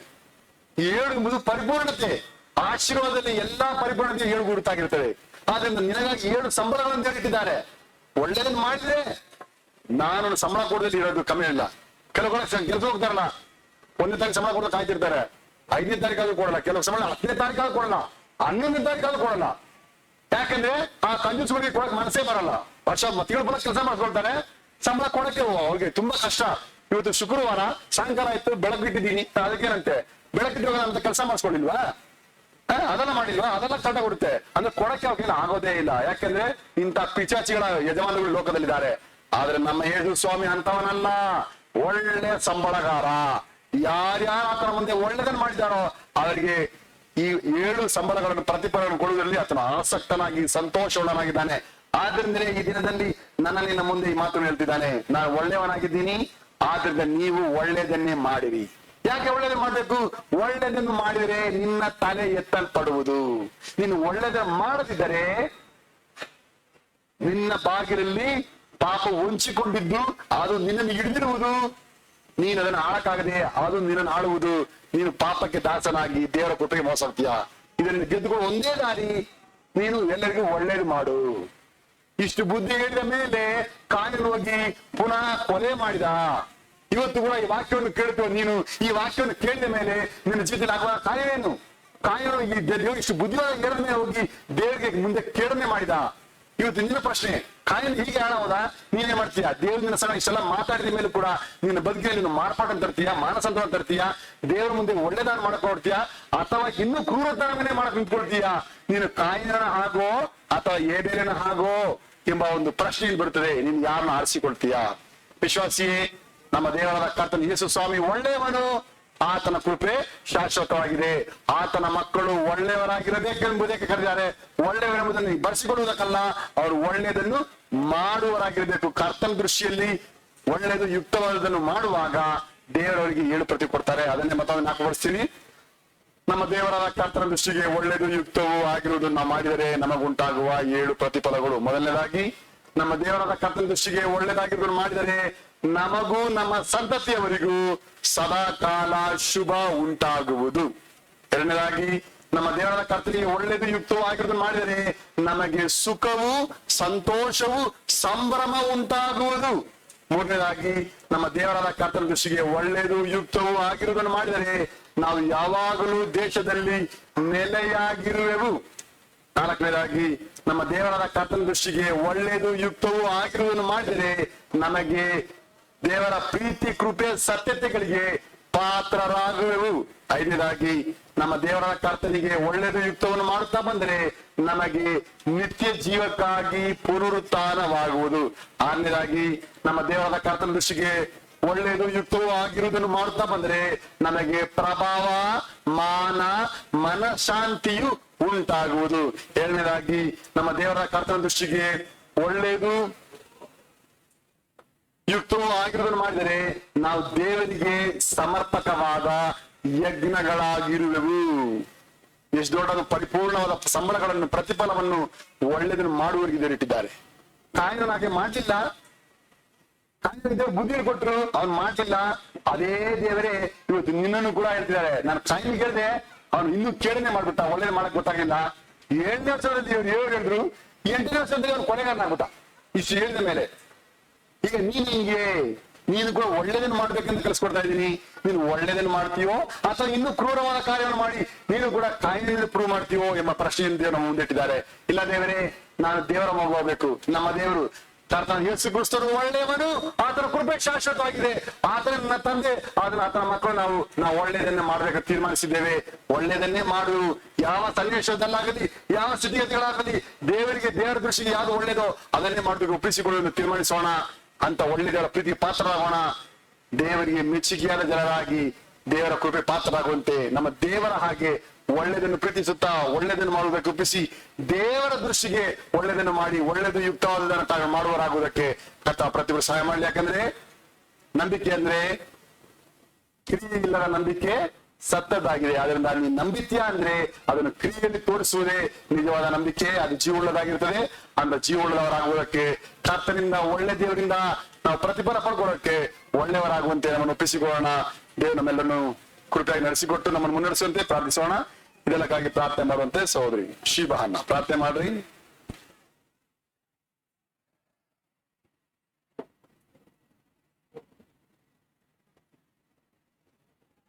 ಕರ್ತನೆ, ಪರಮ ಪ್ರೀತಿಯುಳ್ಳ ದೇವರೇ, ಈ ಒಳ್ಳೆ ಸಂದರ್ಭವನ್ನು ಕೊಟ್ಟದಕ್ಕಾಗಿ ನಿಮಗೆ ಸ್ತೋತ್ರ. ಹೌದು ರಾಜ, ನಿಮ್ಮ ದೃಷ್ಟಿಯಲ್ಲಿ ಯಾವುದು ಮಾನ್ಯವೂ ಯೋಗ್ಯವೂ ಕರ್ತನೆ ಯುಕ್ತವೂ ಆಗಿದೆಯೋ ಸ್ವಾಮಿ, ಅಂತ ಕಾರ್ಯಗಳನ್ನು ನಾವು ಒಳ್ಳೆ ಕಾರ್ಯಗಳನ್ನು ಮಾಡುವಾಗ ನಮ್ಮ ಜೀವಿತದಲ್ಲಿ ಒದಗಿ ಬರುವಂತ 7 ಕಾರ್ಯಗಳನ್ನು ಕರ್ತನೆ ಆಶೀರ್ವಾದಗಳಿಗಾಗಿ ನಿಮಗೆ ಸ್ತೋತ್ರ ಸಲ್ಲಿಸ್ತೇವೆ ರಾಜ. ಕರ್ತನೆ, ಹೌದು ಸ್ವಾಮಿ, ನೀವು ಕರ್ತನೆ ನಿಮ್ಮ ದೃಷ್ಟಿಯಲ್ಲಿ ಕರ್ತನೆ ನಾವು ಕರ್ತನೆ ಅಪ್ಪ ಯಾವುದು ಒಳ್ಳೆಯದು ಯುಕ್ತವು ಅದನ್ನು ನಾವು ಅನುಸರಿಸಿ ಮಾಡ್ತಾ ಇದ್ದೇವೆ ಸ್ವಾಮಿ. ನೀವು ಅದಕ್ಕಾಗಿ ನಮ್ಮ ಸಂತತಿಯವರ ವಿಷಯದಲ್ಲಿ ಸ್ವಾಮಿ ಕರ್ತನೆ, ನಮ್ಮ ಮನೆಯ ವಿಷಯಗಳಲ್ಲಿ ಕರ್ತನೆ ನಾವು ಯಾವ ರೀತಿಯಲ್ಲಿ ನೆಲೆಯಾಗಿರಬಹುದು, ಮತ್ತೆ ಪ್ರೀತಿ ಸತ್ಯತೆಗಳಾಗಿ ನಾವು ಪಾತ್ರರಾಗಬಹುದು, ಮತ್ತೆ ನಿತ್ಯ ಜೀವಕ್ಕಾಗಿ ನಮಗೆ ಪುನರುತ್ಥಾನವಾಗುವುದು, ಮತ್ತೆ ಪ್ರಭಾವ ಮಾನ ಮನಃಶಾಂತಿ ದೊರಕುವಂತೆ ಕರ್ತನೆ ನಮಗೆ ಕಲಿಸಿಕೊಟ್ಟದಕ್ಕಾಗಿ ಸ್ತೋತ್ರ. ಮತ್ತೆ ಧರ್ಮ ಕಾರ್ಯ ಮಾಡಿ ಕರ್ತನೆ, ಧರ್ಮ ಕಾರ್ಯ ಮಾಡುವುದರ ಮುಖಾಂತರ ನಿಮಗೆ ಸಮರ್ಪಕವಾದ ಆರಾಧನೆ ನಾವು ಮಾಡ್ತೇವೆ ಎಂಬುದಾಗಿ ಕರ್ತನೆ 7 ಕಾರ್ಯಗಳನ್ನು ನೀವು ನಮಗೆ ಕಲಿಸಿಕೊಟ್ಟದಕ್ಕಾಗಿ ಸ್ತೋತ್ರ ರಾಜ. ನಿಜವಾಗಲೂ ಸ್ವಾಮಿ ಕರ್ತನೆ, ನಿಮ್ಮನ್ನು ನಂಬಿದವರಾದಂತ ನಾವು ಧನ್ಯರೇ. ಹೌದು ಕರ್ತನೆ, ಯಾಕಂದ್ರೆ ನಾವು ಈ ಲೋಕದ ವಿಷಯಗಳಲ್ಲಿ ಮನಸ್ಸಿಡದೆ ಕರ್ತನೆ, ಪರಲೋಕ ರಾಜ್ಯದ ನಿಮ್ಮ ಕರ್ತನೆ ನಿಮ್ಮ ಚಿತ್ತವನ್ನು ನೆನೆಸುವುದಕ್ಕೆ ಕರ್ತನೆ ನಮ್ಮನ್ನು ಇದುವರೆಗೂ ನಮ್ಮನ್ನು ಇಟ್ಟಿರುವುದಕ್ಕಾಗಿ ನಿಮಗೆ ಸ್ತೋತ್ರ ಸಲ್ಲಿಸ್ತೇವೆ ರಾಜ. ನೀವು ಒಳ್ಳೆಯವರು ರಾಜ. ನೀವು ನಮ್ಮ ವಿಷಯದಲ್ಲಿ ಮಾಡಿದಂತೆ ಎಲ್ಲ ಕೃಪೆಗಳಿಗಾಗಿ ಸ್ತೋತ್ರ. ಯಾಕಂದ್ರೆ 7 ಆಶೀರ್ವಾದಗಳನ್ನು ನಮ್ಮ ಜೀವಿತದಲ್ಲಿ ಕರ್ತನೆ ನೀವು ನಮಗೆ ಕೊಟ್ಟಿರೋದಕ್ಕಾಗಿ ನಿಮಗೆ ಸ್ತೋತ್ರ ಸಲ್ಲಿಸ್ತೇವೆ ರಾಜ. ನಾವು ನಿಮ್ಮ ಆಶೀರ್ವಾದಗಳನ್ನು ಹೊಂದಿಕೊಂಡು ಕರ್ತನೆ ನಿಮಗೆ ಕೃತಜ್ಞತಾ ಸ್ತುತಿಯನ್ನು ಸಲ್ಲಿಸುವ ಹಾಗೆ ನಮ್ಮನ್ನು ಇಟ್ಟಿರುವುದಕ್ಕಾಗಿ ನಮಗೆ ಸ್ತೋತ್ರ. ಈ ಸಂದರ್ಭದಲ್ಲಿ ಕರ್ತನೆ ಯಾರ್ಯಾರು ಕರ್ತನೆ ಹೀಗೆ ಹೌದು ನನ್ನ ಜೀವಿತದಲ್ಲಿ ಯೇಸು ಸ್ವಾಮಿ ನನಗೆ ಈ ಕೃಪೆಗಳನ್ನೆಲ್ಲ ಅನುಗ್ರಹಿಸಿದ್ದಾರೆ ಎಂಬುದಾಗಿ ಹೃದಯದಿಂದ ನಿಮಗೆ ಸ್ತೋತ್ರ ಸಲ್ಲಿಸ್ತಾ ಇದ್ದಾರೆ ಸ್ವಾಮಿ. ಕರ್ತನೆ, ಒಂದೊಂದು ಜನರನ್ನು ವೈಯಕ್ತಿಕವಾಗಿ ಕುಟುಂಬವಾಗಿ ನೀವು ಆಶೀರ್ವಾದ ಮಾಡ್ರಿ.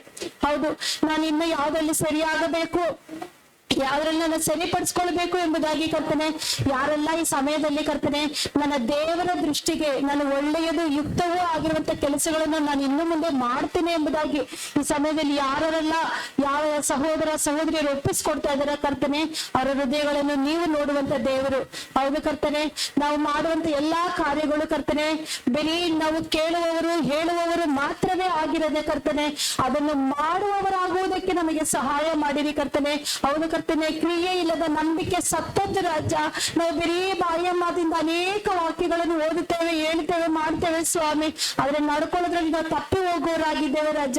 ಕರ್ತನೆ, ಈ 7 ಆಶೀರ್ವಾದಗಳನ್ನು ಕರ್ತನೆ ನೀವು ನಮಗೆ ಕರ್ತನೆ ಆಲ್ರೆಡಿ ರೆಡಿ ಮಾಡಿ ಕರ್ತನೆ ನಮಗೆ ಅನುಭವಿಸುವಂತೆ ಮಾಡಿದಂತ ದೇವರು ಮುಂದಿನ ದಿನಮಾನಗಳಲ್ಲಿ ಕರ್ತನೆ ನಿಮಗೆ ಕರ್ತನೆ ನಮ್ಮ ನೋಟವನ್ನು ಈ ಲೋಕದ ಮೇಲೆ ಆಗಲಿ, ಲೋಕದಲ್ಲಿರುವಂತದ ಮೇಲೆ ಆಗಲಿ, ಮನುಷ್ಯರನ್ನು ಮೆಚ್ಚಿಸುವಂತ ಕಾರ್ಯಗಳನ್ನು ನಾವು ಮಾಡದೆ ನೀವು ಮೆಚ್ಚುವಂತ ಕಾರ್ಯಗಳನ್ನು ಮಾಡುವುದಕ್ಕೆ ನಮಗೆ ಕಲಿಸಿರಿ ರಾಜ.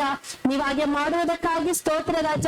ನಿಜವಾಗ್ಲೂ ಸ್ವಾಮಿ ಈ ಸಮಯದಲ್ಲಿ ಕರ್ತನೆ ತುಂಬಾ ಹೃದಯದಿಂದ ನಿಮಗೆ ಸ್ತೋತ್ರ ಸಲ್ಲಿಸ್ತೇವೆ. ಯಾಕಂದ್ರೆ ಕರ್ತನೆ ನೀವು ಈ ಆಶೀರ್ವಾದಗಳನ್ನು ನಮ್ಮ ಜೀವಿತದಲ್ಲಿ ಆಲ್ರೆಡಿ ಮಾಡಿ ಕೊಟ್ಟಿರುವುದಕ್ಕಾಗಿ ನಿಮಗೆ ಸ್ತೋತ್ರ ರಾಜ. ನಿಮ್ಮ ಪರಲೋಕದ ಆಶೀರ್ವಾದಗಳನ್ನು ನಾವು ಅನುಭವಿಸ್ತಾ ಇದ್ದೇವೆ ರಾಜ. ಇನ್ನೂ ಕರ್ತನೆ ನೀವು ನಮಗೋಸ್ಕರ ಇಟ್ಟಿರುವಂತ ನಿಮ್ಮ ರಾಜ್ಯದಲ್ಲಿ ನಮಗೋಸ್ಕರ ಕರ್ತನೆ ಎಲ್ಲಾ ಕರ್ತನೆ ಸಮಾಧಾನ ಮಾನ ಪ್ರಭಾವ ಎಲ್ಲವನ್ನ ಕರ್ತನೆ ನಿತ್ಯ ಜೀವ ಎಲ್ಲವನ್ನ ಪುನರುತ್ಥಾನಗಳು ಇದನ್ನೆಲ್ಲ ನಮ್ಮ ಜೀವಿತದಲ್ಲಿ ನೀವು ಅನುಗ್ರಹ ಮಾಡಿ ಕರ್ತನೆ ಕೊಟ್ಟಿರುವುದಕ್ಕಾಗಿ ಸ್ತೋತ್ರ ರಾಜ. ಈ ವಾಕ್ಯವನ್ನು ಹೇಳಿದಂತ ನಿಮ್ಮ ದಾಸನನ್ನು ನಿಮ್ಮ ಕರದಲ್ಲಿ ಒಪ್ಪಿಸಿ ಕೊಡ್ತೇವೆ, ಆಶೀರ್ವಾದ ಮಾಡಿರಿ. ವಿಶೇಷವಾಗಿ ಸಭೆಯ ವಿಶ್ವಾಸಿಗಳನ್ನು ನೀವು ಆಶೀರ್ವಾದ ಮಾಡಿರಿ.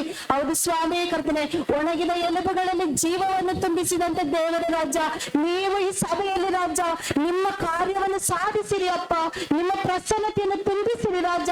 ಯಾರ್ಯಾರು ಯಾವ ವಿಷಯಗಳಿಗೆ ಒಪ್ಪಿಸಿಕೊಡಬೇಕು, ಯಾವ ವಿಷಯದಲ್ಲಿ ಮನಸಾಂತರ ಪಡಬೇಕು, ಯಾವ ವಿಷಯದಲ್ಲಿ ತಿರುಗಿಕೊಳ್ಳಬೇಕು ಸ್ವಾಮಿ, ತಿರುಗಿಕೊಳ್ಳುವುದಕ್ಕೆ ಕೃಪೆ ಕೊಡಿರಿ ರಾಜ. ನಮ್ಮ ಚಿತ್ತ ನಮ್ಮ ಯೋಚನೆ ಅಲ್ಲ ಸ್ವಾಮಿ, ನಿಮ್ಮ ಯೋಚನೆ ಈ ಸಭೆಯಲ್ಲಿ ನಡೆಯುವುದಕ್ಕೆ ಕರ್ತನೆ ಇನ್ನು ಕರ್ತನೆ ನಿಮ್ಮ ಸಭೆ ರಾಜ.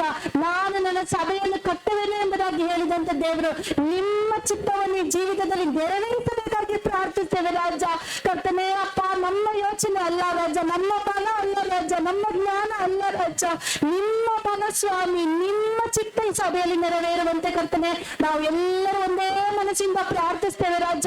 ನಮ್ಮನ್ನು ತಿರುಗಿಸಿರಿ ರಾಜ, ನಮ್ಮನ್ನು ತೊಳೆಯಿರಿ ರಾಜ, ನಮ್ಮನ್ನು ಕಟ್ಟಿರಿ ರಾಜ. ಯಾವ ವಿಷಯದಲ್ಲಿ ನಮ್ಮನ್ನು ಕಟ್ಟಬೇಕು, ಯಾವ ವಿಷಯದಲ್ಲಿ ನಮ್ಮನ್ನು ಬಿಚ್ಚಬೇಕು, ನೀವು ಕಾರ್ಯ ಮಾಡಿರಿ ರಾಜ. ನಿಮಗಾಗಿ ಮಾಡಿದ್ದಕ್ಕಾಗಿ ಸ್ತೋತ್ರ ರಾಜ. ತುಂಬ ಹೃದಯದಿಂದ ಒಪ್ಪಿಸಿಕೊಟ್ಟು ನಿಜವಾಗಿ ನಾನು ಒಪ್ಪಿಸಿಕೊಡ್ತೇನೆ ಎಂಬುದಾಗಿ ಕರ್ತನೆ ಒಪ್ಪಿಸಿಕೊಟ್ಟಿರುವಂತ ಎಲ್ಲಾ ಸಹೋದರ ಸಹೋದರಿಯ ಜೀವಿತವನ್ನು ನೀವು ಈ ದಿವಸದಲ್ಲಿ ರೂಪಾಂತರಗೊಳಿಸಿರಿ ರಾಜ, ಮಾರ್ಪಡಿಸಿರಿ ರಾಜ. ನಾವಿರುವಂತ ಜಾಗದಲ್ಲಿ ಕರ್ತನೆ ನಾವು ನಿಮಗಾಗಿ ಪ್ರಕಾಶಿಸಬೇಕು ರಾಜ. ಈ ವಾಕ್ಯಗಳನ್ನು ಹೊತ್ತು ಸಾರಬೇಕು ರಾಜ. ನಮ್ಮ ಜೀವಿತವನ್ನು ನೋಡುವಂತವರು ನಿಮ್ಮನ್ನು ಕಾಣಬೇಕು ರಾಜ. ನಮ್ಮನ್ನು ಸುವಾರ್ತೆಗಳಾಗಿ ಪತ್ರಿಕೆಗಳಾಗಿ ನೀವು ಮಾರ್ಪಡಿಸಿರಿ ರಾಜ. ನಮ್ಮನ್ನು ನಾವು ತಗ್ಗಿಸಿಕೊಳ್ಳುವಂತೆ, ನಮ್ಮನ್ನು ನಾವು ಮುರಿದುಕೊಂಡು ಕರ್ತನೆ ಗೋಧಿಯ ಕಾಳು ನೀರಲ್ಲಿ ಬಿದ್ದು ಸಾಯದ ಹೋದರೆ ಅದು ಪ್ರತಿಫಲ ಕೊಡಲಾರದು ಎಂಬುದಾಗಿ ಹೇಳಿದಂತೆ ದೇವರು ರಾಜ, ನಮ್ಮನ್ನು ನಿಮಗಾಗಿ ಸಮರ್ಪಿಸಿಕೊಂಡು ಈ ಲೋಕಕ್ಕಾಗಿ ಅಲ್ಲ ರಾಜ, ನಿಮ್ಮ ರಾಜ್ಯಕ್ಕಾಗಿ ನಾವು ದುಡಿಯುವುದಕ್ಕೂ ನಮ್ಮ ಕರ್ತನೆ ಜೀವಿತಗಳನ್ನು ಮಾರ್ಪಡಿಸಿಕೊಂಡು ನಿಮ್ಮಿಂದ ಬರುವಂತ ಆಶೀರ್ವಾದಗಳಿಗೆ ಪಾತ್ರರಾಗುವಂತೆ ನೀವು ಸಹಾಯ ಮಾಡಿರುವುದಕ್ಕಾಗಿ ಸ್ತೋತ್ರ ರಾಜ. ಅಪ್ಪ, ನಾನು ಕೇಳಿದ್ದನ್ನು ಕೇಳಲು ಮರೆತಂತೆ ಎಲ್ಲ ಆಶೀರ್ವಾದಗಳನ್ನು ನೀವು ಕೂಡಿಸಿ ಕೊಟ್ಟದಕ್ಕಾಗಿ ಸ್ತೋತ್ರ. ಯೇಸು ಸ್ವಾಮಿ ಹೆಸರಿನಲ್ಲಿ ಎಲ್ಲ ಆಶೀರ್ವಾದಗಳನ್ನು ಬೇಡಿ ಪಡೆದುಕೊಂಡಿದ್ದೇನೆ ನನ್ನ ಜೀವ ಉಳ್ಳ ತಂದೆಯೇ. ಆಮೆನ್. ಆಶೀರ್ವಾದ. ಕರ್ತನು ನಮ್ಮನ್ನು ಆಶೀರ್ವದಿಸಿ ಕಾಪಾಡಲಿ. ಕರ್ತನು ಪ್ರಸನ್ನ ಮುಖದಿಂದ ನಮ್ಮನ್ನು ನೋಡಿ ನಮ್ಮ ಮೇಲೆ ದಯೆ ಇಡಲಿ. ಕರ್ತನ ನಮ್ಮ ಮೇಲೆ ಕೃಪಾ ಕಟಾಕ್ಷ ಬಿಟ್ಟು ಶಾಂತಿಯನ್ನು ಅನುಗ್ರಹಿಸಲಿ. ಪರಿಶುದ್ಧರು ಅತಿ ಪರಿಶುದ್ಧನೇ, ನಿನ್ನಲ್ಲಿ ಹೋಗಲಿ ಕೊಂಡಾಡುವೆ. ಪರಿಶುದ್ಧರು ಅತಿ ಪರಿಶುದ್ಧನೇ, ನಿನ್ನಲ್ಲಿ ಹೋಗಲಿ ಕೊಂಡಾಡುವೆ. ಈ ಲೋಕದಲ್ಲಿ ನಿನ್ನ ನಾಮವನ್ನೇ ಸ್ತುತಿ ಹಾಡುವೆ. ಈ ಲೋಕದಲ್ಲಿ ನಿನ್ನ ನಾಮವನ್ನೇ ಸ್ತುತಿ ಹಾಡುವೆ. ನನ್ನ ಮನವೇ ಕರ್ತನನ್ನು ಕೊಂಡಾಡು, ನನ್ನ ತಗಲಿಗಳೇ ಕರ್ತನ ಪವಿತ್ರ ನಾಮವನ್ನು ಕೀರ್ತಿಸಿರಿ. ನನ್ನ ಮನವೇ ಕರ್ತನನ್ನು ಕೊಂಡಾಡು, ಕರ್ತನು ಮಾಡಿದ ಉಪಕಾರಗಳಲ್ಲಿ ಒಂದನ್ನು ಮರೆಯಬೇಡ. ಒಳ್ಳೆಯದನ್ನು ಮಾಡುವವರಾಗೋಣ. ನಮ್ಮ ಮುಂದೆ ಇರುವ ಪಾಪವನ್ನು ಹೊಂಚಿಕೊಂಡು ಪಾಪವನ್ನು ಆಡುವವರಾಗುವಂತೆ ನಮ್ಮ ದೇವರ ಹಾಗೆ ಒಳ್ಳೆಯದನ್ನು ಮಾಡೋಕೆ ಮುಂದುವರಿಯೋಣ.